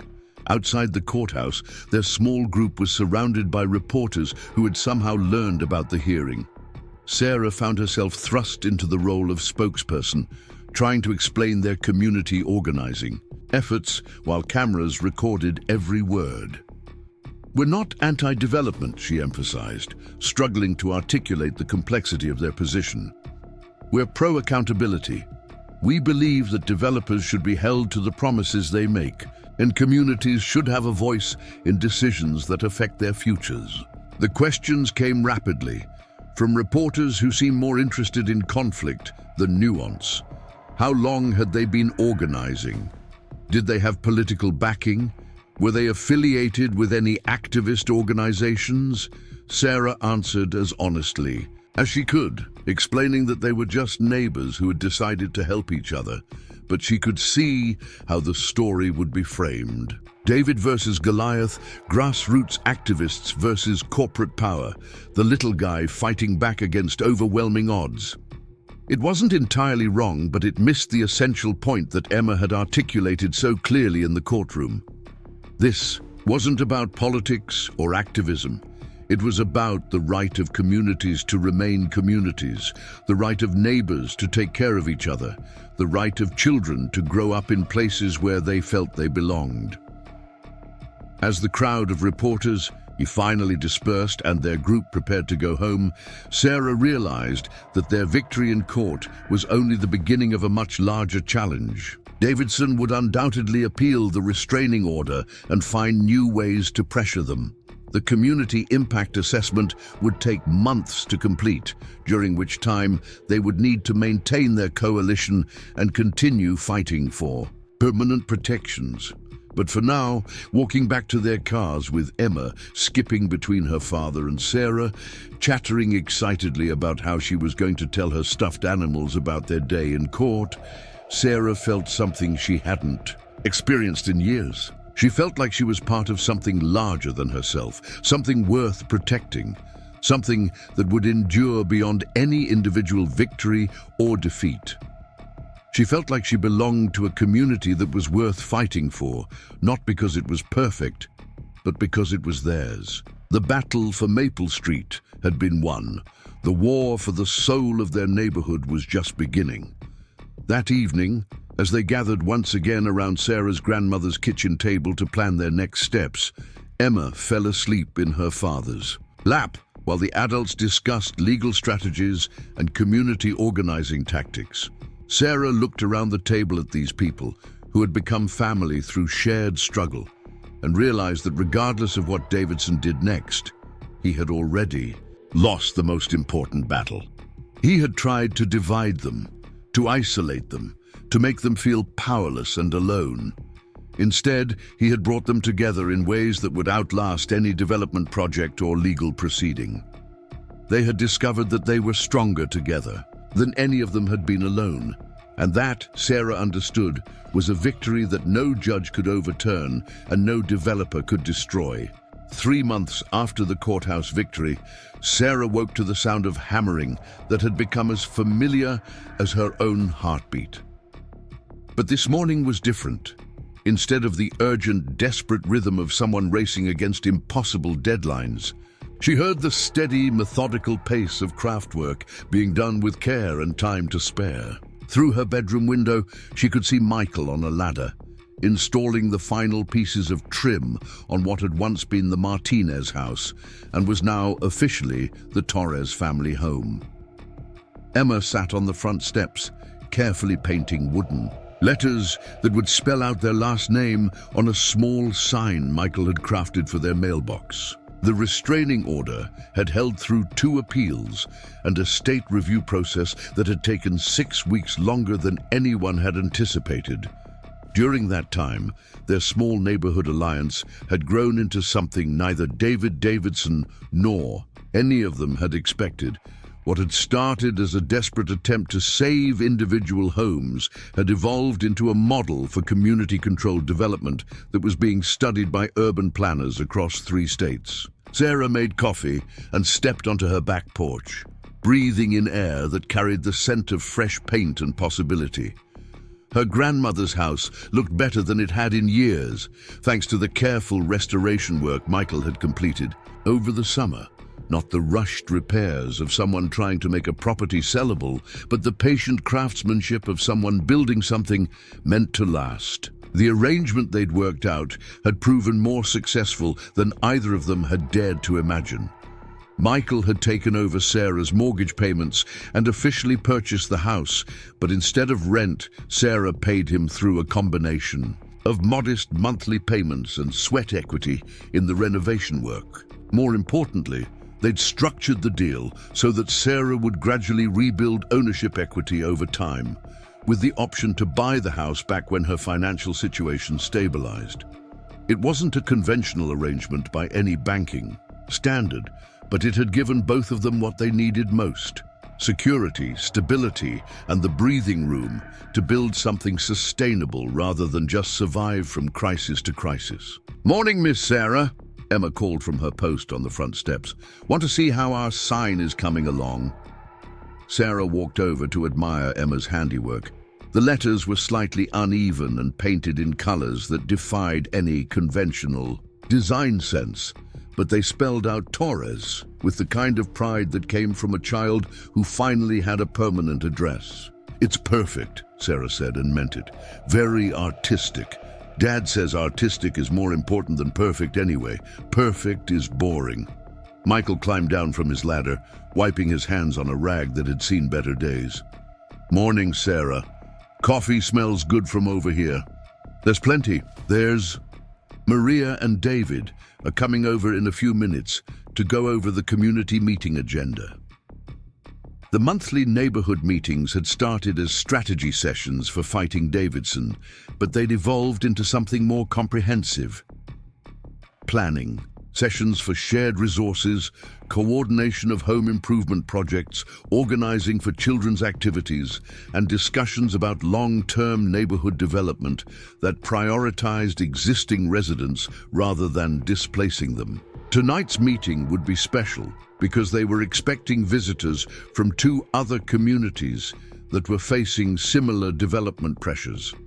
Their success in stopping Davidson had attracted attention from other grassroots organizations, and they were being asked to share their organizing strategies and legal tactics. It was flattering and overwhelming in equal measure. Sarah had never intended to become a community organizer, but somehow that's what had happened. People called her for advice about fighting developers, spoke of her as an expert on community-controlled Development invited her to speak at conferences she'd never heard of before this year. "You ready for your moment as a famous activist?" Michael asked, reading her expression accurately. "I'm ready to help people save their homes," Sarah replied. "The fame part still feels like a mistake someone's going to correct eventually." Emma looked up from her painting with the serious expression she wore when adults were discussing things she didn't entirely understand, but sensed were important. "Dad, what's an activist?" "Someone who works to make things better for people, even when it's hard and even when some people don't want things to change. Like Miss Sarah stopping the mean man from tearing down our houses?" "Exactly like that." Emma nodded thoughtfully and returned to her painting. "I think I want to be an activist when I grow up, but also an artist. Can you be both?" "You can be whatever you want to be, sweetheart," Michael said, and Sarah heard the quiet amazement in his voice that never quite faded when he talked about Emma's future. The amazement of someone who had come very close to having no future to offer his daughter, and still couldn't quite believe they'd managed to build something stable. Maria and David arrived as promised, along with their 6-month-old son, Marcus, who had inherited his mother's serious eyes and his father's easy smile. The Santos family had weathered the development fight better than anyone had expected, partly because they'd been young and energetic enough to throw themselves into the organizing work, but mostly because they'd approached the whole experience as an adventure rather than a crisis. "How's our guest speaker feeling?" Maria asked, settling Marcus into a portable high chair that had become a fixture at their neighborhood meetings. "Like someone who's about to be exposed as a fraud," Sarah admitted. "These people are coming here expecting expertise, and all I can offer them is luck and stubbornness." "Don't forget the spreadsheets," David added. Maria's financial analysis of Davidson's other projects was the key to our whole case. Maria blushed slightly. That wasn't expertise, that was just being too angry to let numbers lie. "Same thing, different name," Michael observed. "Expertise is just experience, plus the willingness to act on what you've learned." They spent the morning reviewing their presentation materials and practicing answers to questions they anticipated from their visitors. The community organizing handbook they'd developed over the past few months had grown to nearly 50 pages, covering everything from legal research techniques to strategies for keeping coalitions together when development pressure intensified. It was amateur work in many ways, full of lessons learned through trial and error rather than formal training, but it was also practical work, tested under real conditions by people who had everything to lose if their strategies failed. "The most important thing we can tell them," Sarah said, reviewing her notes, "is that they don't have to be experts to get started. They just have to care enough to begin and be willing to learn as they go. And that they're not alone," Emma added from her corner, where she'd been listening while working on a new art project. "That's what you always say, Dad? Nobody has to be scared alone." The adults looked at each other, struck once again by the way Emma could distill complex ideas down to their essential truth. The fight against Davidson had taught them many things, about legal tactics and community organizing, but Emma had identified the most crucial lesson: the power of people refusing to face challenges in isolation. That afternoon, 2 van loads of visitors arrived from communities facing their own development pressures. Representatives from a rural town where a casino developer was using similar tactics to Davidson's. Organizers from an urban neighborhood where gentrification was displacing long-time residents. A group of senior citizens whose mobile home park was being sold to a company planning luxury condominiums.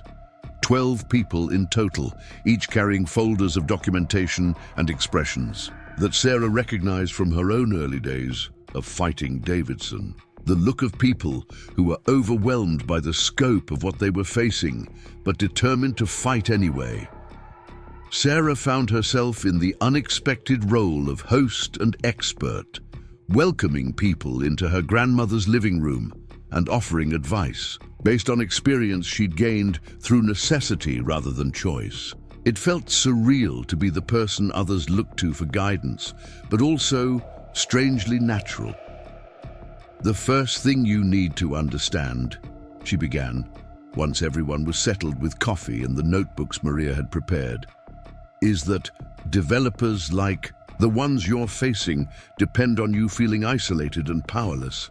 They want you to believe that they have all the advantages and you have none." "Don't they?"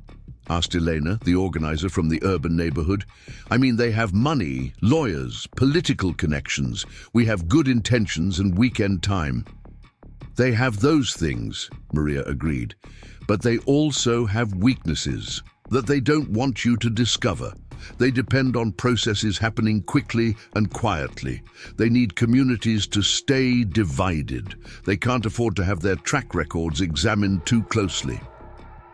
David spread out copies of their community, organizing timeline, showing how their resistance had evolved from individual desperation to coordinated action. "What we learned is that time is actually on your side if you can figure out how to buy it. Every delay gives you more opportunity to organize, to research, to build coalition." Michael pulled out photographs of the renovation work he'd completed on both houses, demonstrating the alternative they'd created to Davidson's development plans. Developers also assume that existing residents can't improve their own communities, that the only way to upgrade a neighborhood is to replace the people who live there. Proving that assumption wrong is one of the most powerful things you can do. The questions came steadily as the afternoon progressed, covering everything from legal research techniques to strategies for maintaining community morale during long fights. Sarah found herself sharing experiences she'd barely processed, talking through lessons learned in real time during their most difficult moments. "What do you do when you realize the fight is bigger than you thought it would be?" asked Robert, one of the senior citizens facing displacement from his mobile home park. Sarah considered the question carefully, thinking about the moment when their individual property disputes had become a multi-community campaign against predatory development practices. You decide whether you're fighting just for yourself or for something larger. And if you choose to fight for something larger, you accept that the timeline and the stakes are going to be different than what you originally planned. How do you know if you're making the right choice? Emma looked up from her coloring book, where she'd been working quietly while the adults talked. You ask yourself if you'll be proud of what you did when you're old and telling stories to kids. The room fell silent, as everyone absorbed the wisdom of a 7-year-old who had lived through community displacement and organizing victory in the space of a single year. Sarah felt a familiar surge of gratitude for the clarity that children brought to complicated adult situations. "That's exactly right," Elena said softly. "That's exactly the question we should be asking." As evening approached and the formal presentation concluded, their visitors lingered for informal conversations that felt more valuable than any structured agenda. Sarah found herself in the kitchen with Elena and Robert, sharing stories about the emotional toll of fighting for community survival while trying to maintain normal family life. "The hardest part for me," Elena confided, "is explaining to my kids why we might have to move away from the only neighborhood they've ever known. How do you make a child understand that sometimes adults make decisions that hurt families for no good reason?" Sarah glanced through the doorway at Emma, who was showing Marcus how to stack blocks, while Maria and David discussed legal strategies with the other visitors. "You tell them the truth, but you also show them that adults can make decisions that protect families too, that sometimes fighting back is the most loving thing you can do." Robert nodded slowly. "My granddaughter asked me why the company wants to tear down our homes when we're not bothering anybody. I never know what to say. You tell her that some people see homes as investments instead of places where families belong, Michael said, joining their conversation, and that you're fighting to help them remember the difference. By the time their visitors prepared to leave, Sarah realized that something important had shifted during the day's conversations. She'd started the morning feeling like an imposter who was about to be exposed as someone without real expertise. She was ending it with the recognition that expertise came in many forms, and lived experience was every bit as valuable as formal training. "Thank you," Elena said as she gathered her materials. "I came here hoping to learn some tactics for fighting developers. I'm leaving with something much more important." "What's that?" "The understanding that we're not just fighting against something, we're fighting for something, for the right of communities to remain communities, for the right of families to determine their own futures." After their visitors departed, Sarah found herself alone in her grandmother's living room, surrounded by the materials they'd developed over months of organizing work. Legal templates, financial analysis, spreadsheets, contact lists for supportive reporters and sympathetic officials, timelines for permit challenges and community meetings. It was an impressive collection of resources, but Sarah realized that none of it was the real accomplishment of their fight against Davidson. The real accomplishment was visible through her window, where Emma was teaching Marcus to clap his hands while their parents discussed plans for a neighborhood garden that would occupy the vacant lot Davidson had hoped to develop. They had created something that hadn't existed before, a community that was consciously committed to taking care of its own members, to making decisions collectively, to ensuring that development served existing residents rather than displacing them. Michael found her there as the sun was setting, staring out at their small corner of the neighborhood with an expression of quiet satisfaction. "Penny for your thoughts," he said, settling beside her on the couch that had been her grandmother's favorite spot for watching the world through the front window. "Just thinking about how different everything looks now compared to 6 months ago." "Different how?" Sarah gestured toward the window, where Emma and Marcus were being supervised by parents who had become genuine friends through shared struggle. 6 months ago, I was sitting in this same spot, terrified that I was going to lose the last connection I had to my family. I felt completely alone and completely powerless. And now? Now I realize that family isn't just something you inherit. It's something you choose to build day by day with people who matter to you. She looked at Michael, seeing understanding in his expression. "I thought saving this house meant keeping it exactly the way my grandmother left it. But what I really needed to save was the feeling of belonging somewhere, of being part of something larger than myself." Michael reached for her hand, the gesture as natural as breathing after months of partnership and shared purpose. "Your grandmother would be proud of what you've built here." "What we've built," Sarah corrected, "all of us together." Through the window, they could see David carrying Marcus while Maria gathered art supplies that Emma had left scattered across the front yard. The evening light cast everything in golden tones that made the ordinary scene look like something worth preserving, worth fighting for, worth celebrating. Emma bounded up the front steps and through the door, her energy undimmed despite a full day of adult conversations and serious topics. "Miss Sarah, Dad, I had the best idea for tomorrow." "What's that, sweetheart?" Michael asked, pulling his daughter onto his lap with the easy affection that never failed to make Sarah's heart warm.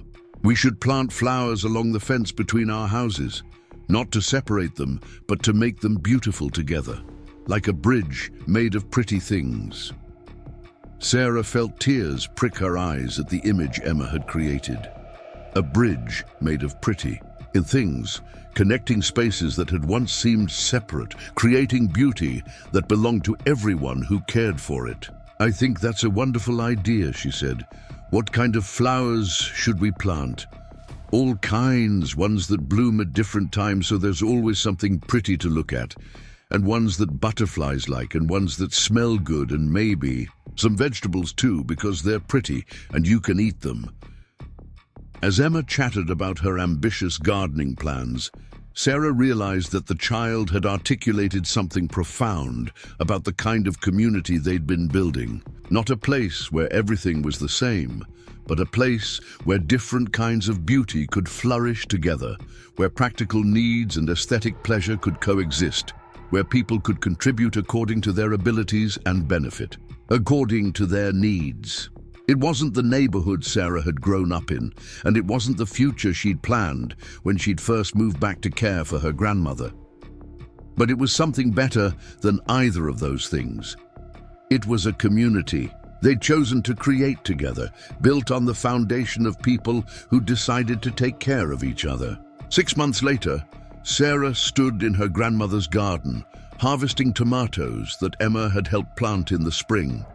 The vegetables were thriving in soil that had been neglected for years before their partnership had given Sarah the energy.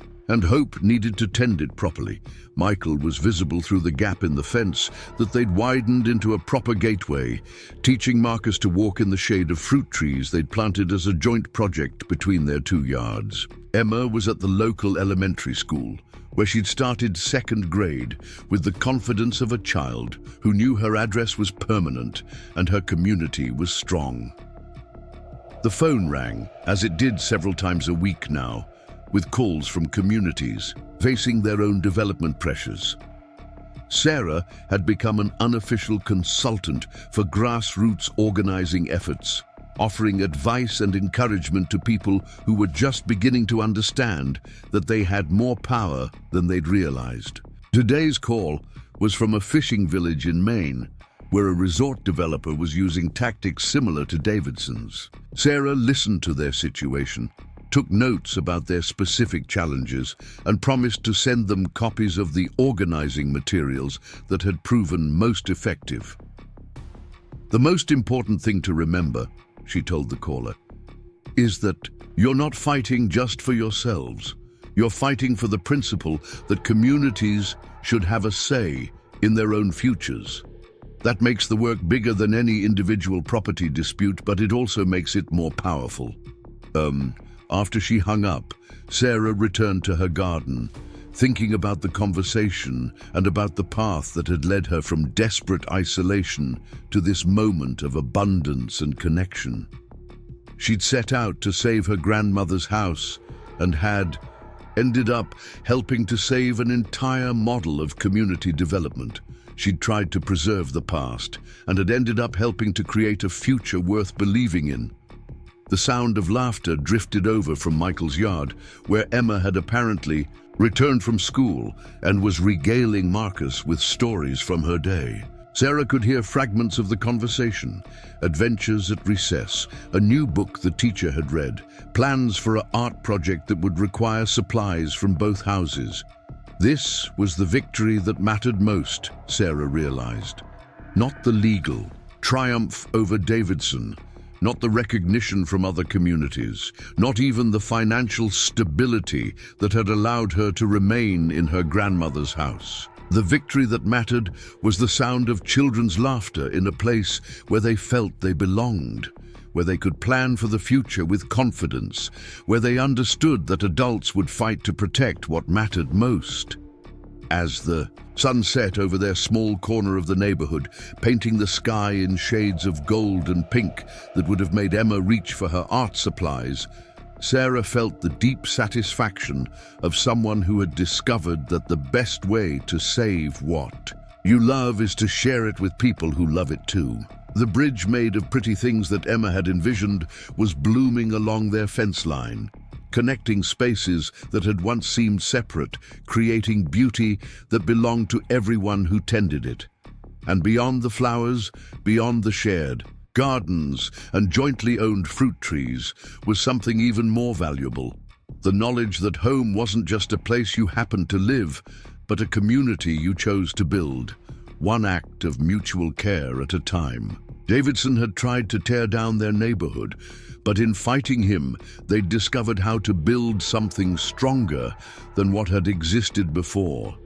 something that could weather future challenges, because it was rooted not in individual ownership, but in collective commitment to each other's well-being. Sarah gathered the last of the tomatoes as evening settled over Maple Street, carrying them toward the house where Michael and Emma were waiting to help prepare dinner.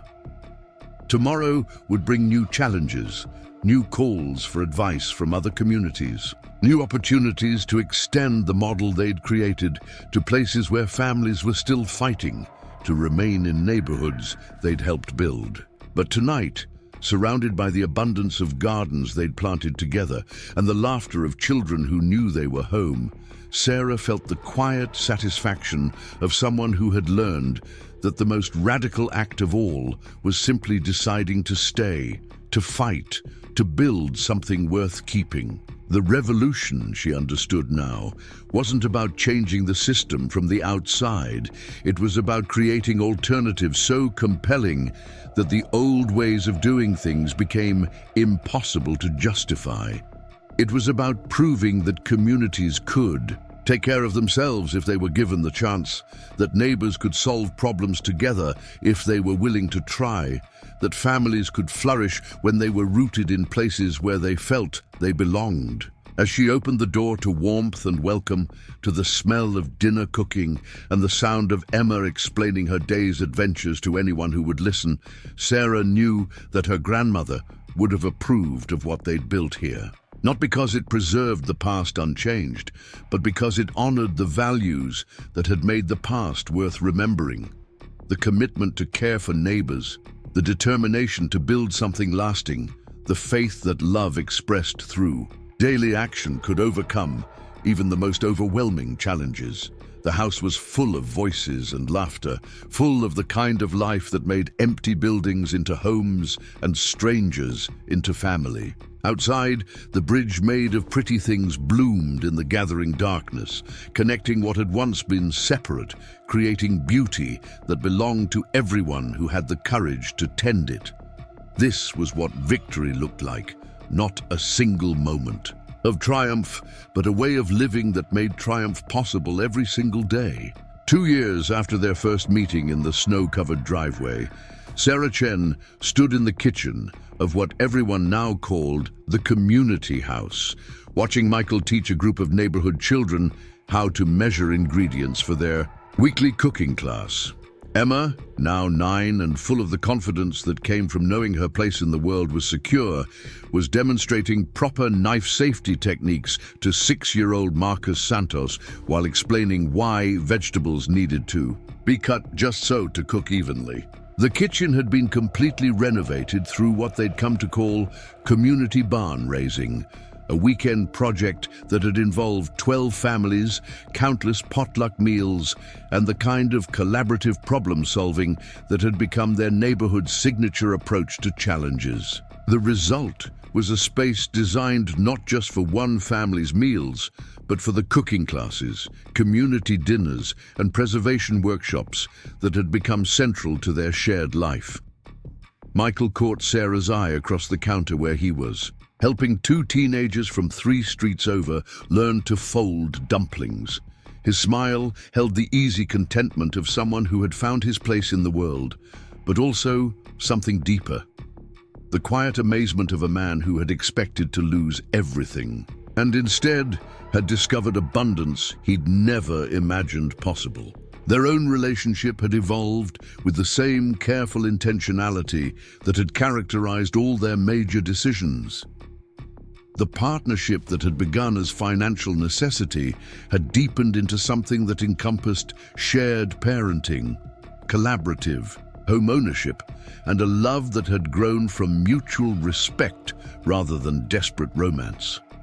They'd married the previous spring in a ceremony held in the backyard they'd spent 2 years transforming from adjacent properties into a unified space, where neighborhood children played and community meetings happened under the fruit trees they'd planted together. Sarah wore her grandmother's wedding dress, altered to fit by Maria Santos, who had discovered a talent for sewing during the long evenings when their organizing work required quiet handwork.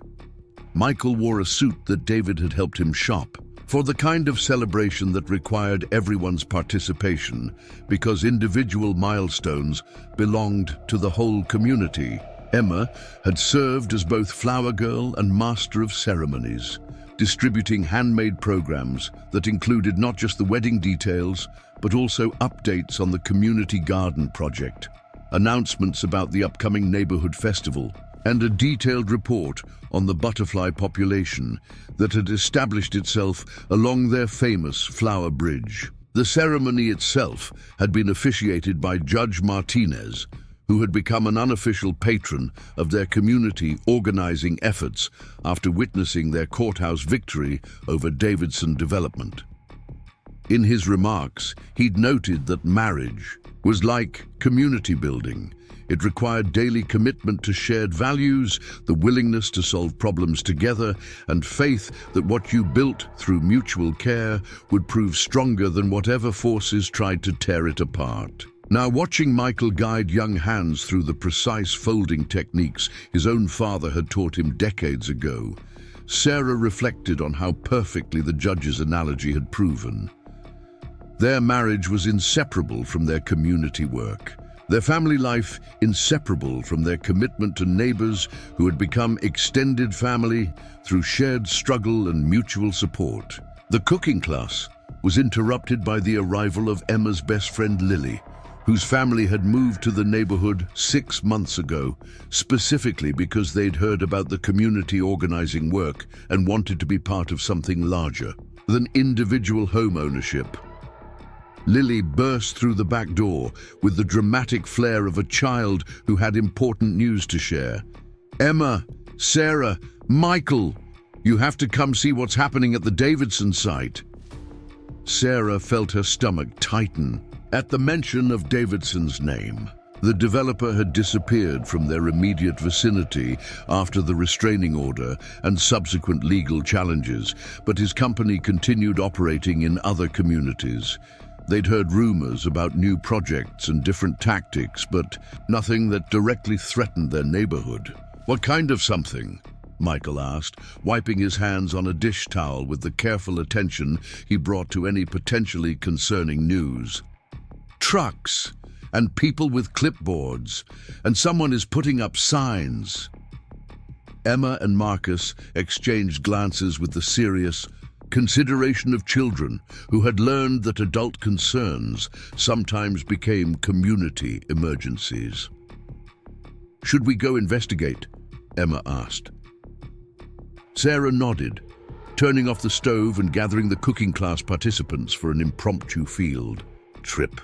Whatever was happening at the site Davidson had planned to develop, it was better to understand the situation immediately rather than worry about possibilities. The vacant lot that had been at the center of their legal battle with Davidson was located 3 blocks away, a weedy parcel that had sat empty throughout their organizing campaign. As they approached, Sarah could see that Lily's report had been accurate. There were indeed trucks, people with clipboards, and newly installed signs. But as they got closer, Sarah realized that the signs weren't announcing development plans.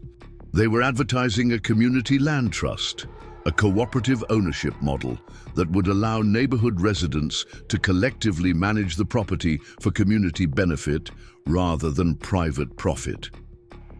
"Sarah! Michael!" a familiar voice called. From the center of the activity, Elena Rodriguez, the organizer from the urban neighborhood who had visited them during their early community meetings, was directing volunteers who were unloading surveying equipment and measurement tools. "Elena?" Sarah called back, surprise and delight mixing in her voice. "What are you doing here?" "Implementing the model you taught us," Elena replied, approaching with a smile that suggested good news. "My community's legal challenge against our gentrification developer was successful, and we used the settlement money to purchase this lot for a community land trust. We're hoping you'll let us be your neighbors." The explanation that followed revealed the scope of what Elena's community had accomplished. Using organizing strategies they'd learned during their visit to Maple Street, they'd not only stopped their own displacement, but had also secured funding for community-controlled development. The land trust would include affordable housing, community gardens, shared workshop spaces, and a childcare cooperative, all managed democratically by residents rather than outside investors. We wanted to locate near communities that shared our values, Elena continued, places where we could learn from each other and support each other's work. When this lot became available, it seemed like perfect timing. Emma had been listening to this conversation with the focused attention she brought to adult discussions that might affect her world. Now she spoke up with a question that cut straight to the heart of the matter. Does this mean more kids will move to our neighborhood? Because that would be really good for our kickball league. Elena laughed, the sound carrying genuine joy. Yes, it means more kids. Families with children are specifically prioritized in our housing allocation process. And more people for community dinners, Marcus added, apparently having reached the same conclusion as Emma about the benefits of expanding their social circle. Michael was examining the architectural plans that Elena had brought, his contractors, assessing the proposed construction with professional interest. This is ambitious work, he said admiringly. How are you planning to manage the construction coordination? Actually, we were hoping you might consult on that, Elena replied. We know you've developed expertise in community-managed renovation projects. We'd love to hire you as our general contractor if you're interested. Sarah felt a flutter of excitement at the possibilities Elena was describing. Michael's renovation work had expanded over the past 2 years from individual house projects to coordinating community-wide infrastructure improvements. His reputation for quality work and fair pricing had attracted clients from across the region, allowing him to rebuild his contracting business on a foundation of community relationships rather than competitive bidding. I'd need to see detailed plans and budget projections, Michael said, but his tone suggested genuine interest. And I'd want to structure the work so that community members could participate in the construction process, build skills while building their own housing. That's exactly what we were hoping for, Eleanor confirmed. Community members contributing labor in exchange for reduced housing costs, skill-building workshops integrated into the construction timeline, decisions made collectively rather than imposed by outside contractors. As they talked through the logistics of Elena's proposal, Sarah found herself thinking about the ripple effects of their original organizing work.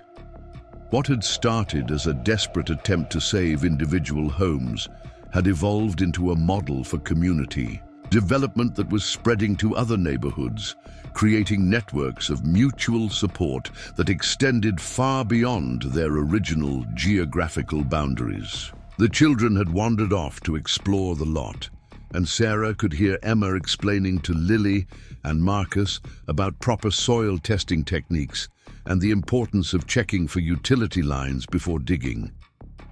9-year-old expertise delivered, with the confidence of someone who had participated in multiple community garden installations. There's something else, Elena said, lowering her voice slightly. Something you should know about Davidson. Sarah felt familiar tension return to her shoulders. What about him? He's been trying to purchase properties adjacent to our original neighborhood, apparently planning to come back with a different development strategy. But here's the thing.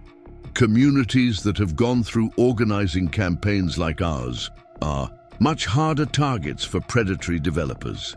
People know what to watch for, they have networks to call for support, they understand that they have more power than developers want them to realize. Elena pulled out a folder that Sarah recognized as similar to the organizing materials they'd developed during their own campaign.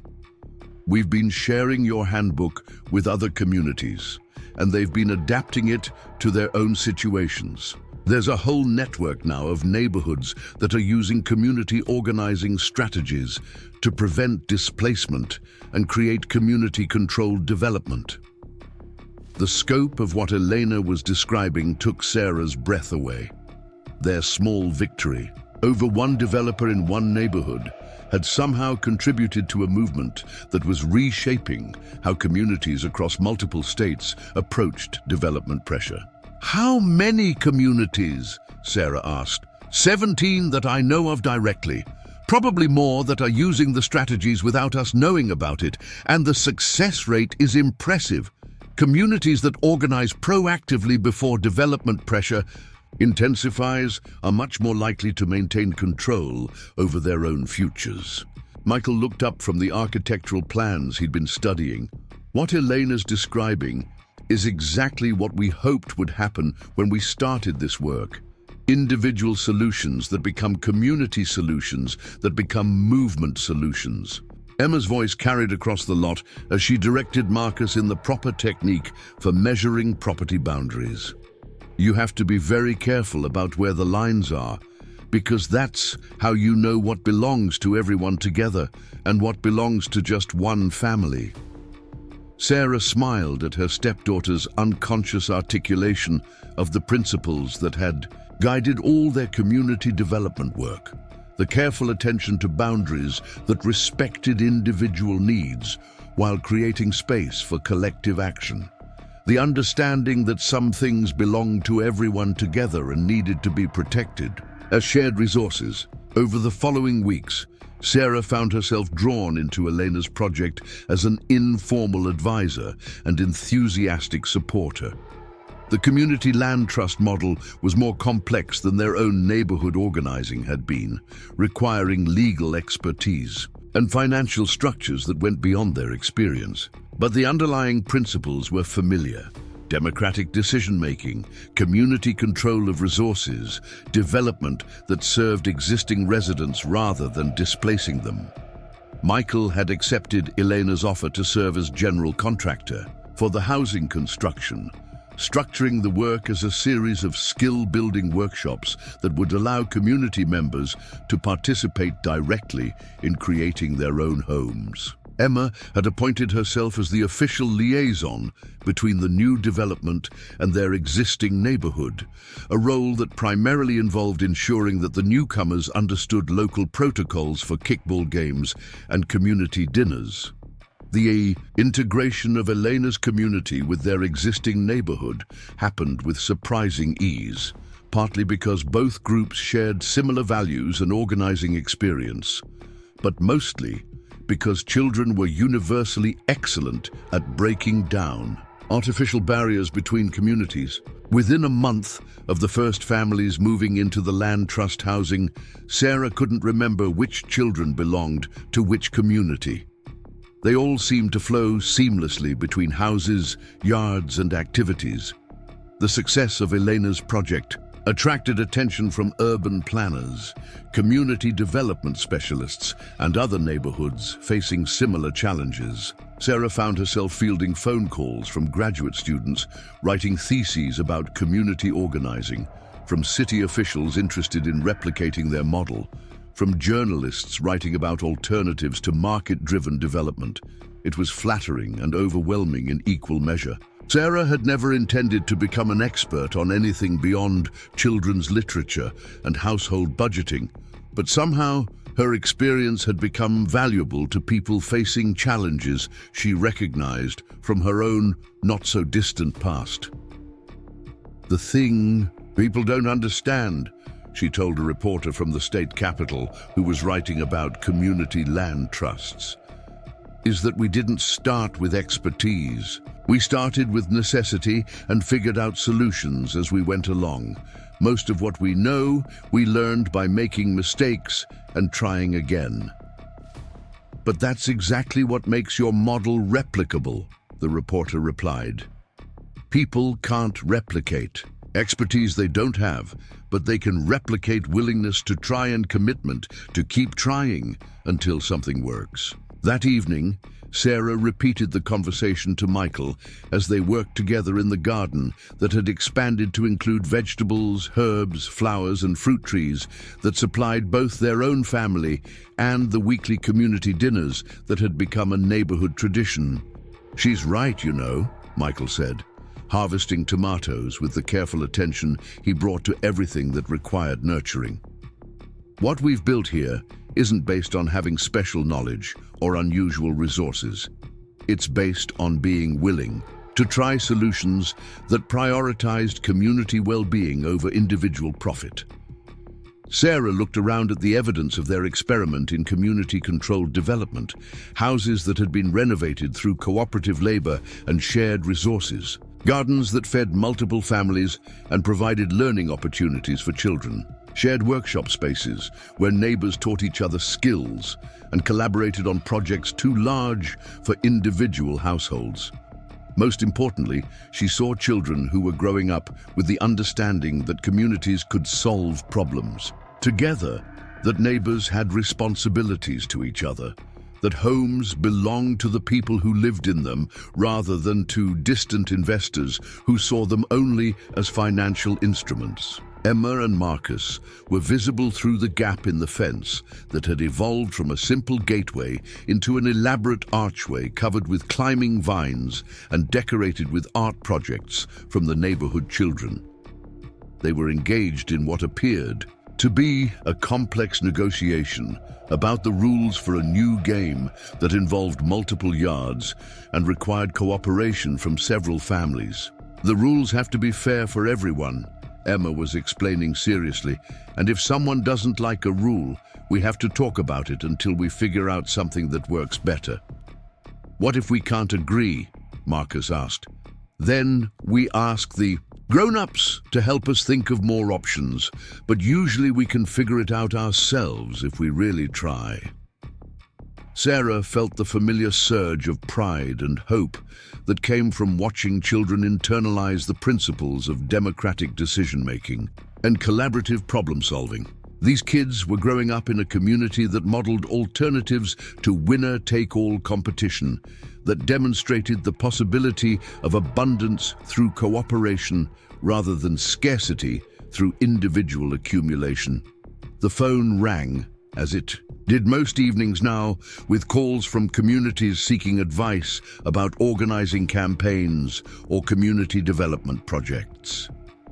Tonight's call was from a rural town where a factory closure had left many families facing foreclosure, and they were interested in exploring cooperative ownership models that might allow them to remain in their homes. Sarah listened to their situation, took notes about their specific challenges, and promised to connect them with resources and other communities that had developed relevant expertise.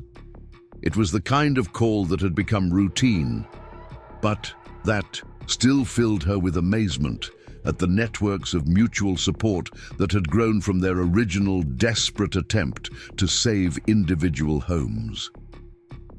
After she hung up, Sarah found Michael and Emma in the living room, working together on a wooden toy that Michael was crafting for Marcus's upcoming birthday. Emma was responsible for sanding the edges smooth, while Michael handled the more complex joinery work. "Dad," Emma said, pausing in her sanding to consider a question that had apparently been on her mind. "Do you think we'll always live here? In this house? In this neighborhood?" Michael set down his chisel and gave the question the serious consideration it deserved. "I think we'll live here as long as this feels like home to us, and as long as our community wants us to be part of it. But if things changed and we needed to move somewhere else, we'd take the most important things with us. Like our furniture and my art supplies, like our knowledge about how to build communities where people take care of each other, like our understanding that families can be created through choice as well as birth, like our certainty that problems can be solved when people work together." Emma nodded thoughtfully and returned to her sanding. "So, even if we moved, we could help build the same kind of neighborhood somewhere else?" "Exactly," Sarah said, joining them on the couch with the photo album she'd been organizing. The most important thing we've built here isn't the buildings, or the gardens, or even the specific community. It's the knowledge that communities can choose to organize themselves around care and cooperation instead of competition and profit. She opened the album to photographs from their courthouse victory over Davidson, images that captured the mixture of exhaustion and elation they'd all felt after months of organizing work had culminated in legal success. But as she flipped through the pages, Sarah realized that the courthouse photos weren't the most significant ones. The images that told the real story were quieter. Emma teaching Marcus to plant seeds, Michael showing neighborhood children how to use tools safely, community dinners where multiple families shared food and stories, children playing games that required cooperation rather than competition. "Look at this one," Emma said, pointing to a photograph from the previous summer's neighborhood festival. "Remember when we didn't know if we were going to have enough food for everyone? But then, people just kept bringing more dishes to share?" Sarah remembered that day vividly. They'd planned for 30 people, and nearly 60 had shown up, including families from Elena's Community Land Trust and visitors from other neighborhoods who'd heard about their organizing work.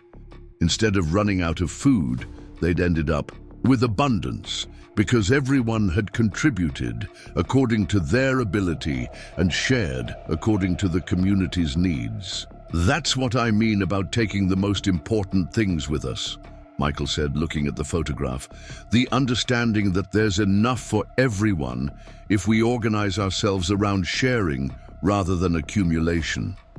As Emma returned to her sanding and Sarah continued organizing photographs that documented their community's evolution, she found herself thinking about the reporter's question from earlier in the day. What made their model replicable wasn't expertise or resources, but commitment to principles that prioritized community well-being over individual profit. Those principles were visible in every aspect of their daily life, from the way they'd structured their own marriage as a partnership that strengthened their capacity to contribute to community work, to the way they'd organized neighborhood resources so that individual families' needs were met through collective action rather than private accumulation. Later that evening, after Emma had gone to bed and Michael had returned to his workshop to finish the toy he was crafting, Sarah stood on the front porch of the house that had once represented her last connection to family and now anchored her place in a community that extended far beyond blood relationships. 2 years ago, she'd been terrified of losing her grandmother's house because she'd believed it was the only proof that she'd mattered to someone. Now she understood that mattering to someone wasn't about inheriting proof of past love, but about creating evidence of present love through daily actions that contributed to other people's well-being. The phone rang one more time, and Sarah answered it with the patience that had become second nature during her years of informal community organizing consultation. "This is Sarah Chen. How can I help you?" The voice on the other end belonged to a woman in a coastal town where sea level rise was forcing entire neighborhoods to relocate, and they were trying to figure out how to maintain community connections during a managed retreat from rising waters. As Sarah listened to this new challenge and began thinking through resources and strategies that might be relevant, she realized that the work that had started with trying to save individual homes had evolved into something much larger and more important.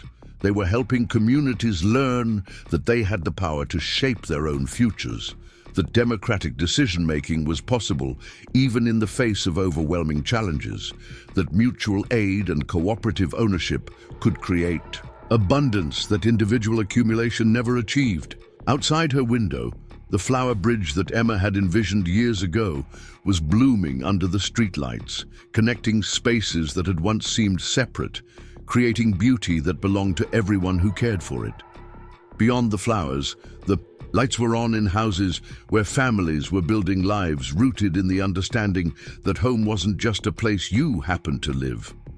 but a community you chose to create through daily acts of mutual care. Tomorrow would bring new challenges, new communities seeking advice, new opportunities to extend the model they'd developed to places where families were still fighting to remain in neighborhoods they'd helped build. But tonight, surrounded by the quiet satisfaction of work that mattered and relationships that endured, Sarah felt the deep contentment of someone who had discovered that the best way to save what you love is to share it with people who love it too. The revolution, she understood now, wasn't dramatic or sudden. It was patient and persistent, built through daily choices to prioritize community well-being over individual profit, to solve problems together rather than compete for scarce resources, to create abundance through cooperation rather than scarcity through accumulation. And it was working, one neighborhood at a time, one family at a time, one child at a time, who was growing up with the understanding that communities could choose to organize themselves around care and cooperation instead of competition and fear. As Sarah finally headed inside to join Michael, who was waiting with tea and stories about his day's work on Eleanor's construction project, she paused for one last look at their small corner of the world. A place where children played games that required cooperation, where neighbors shared resources and solved problems together, where families were created through choice and commitment rather than just birth and circumstance. This was what victory looked like. Not a single moment of triumph, but a way of living that made triumph possible every single day, sustained by the quiet confidence that came from knowing that love expressed through daily action could overcome even the most overwhelming challenges. Up next, you've got two more standout stories right on your screen. If this one hit the mark, you won't want to pass these up. Just click and check them out.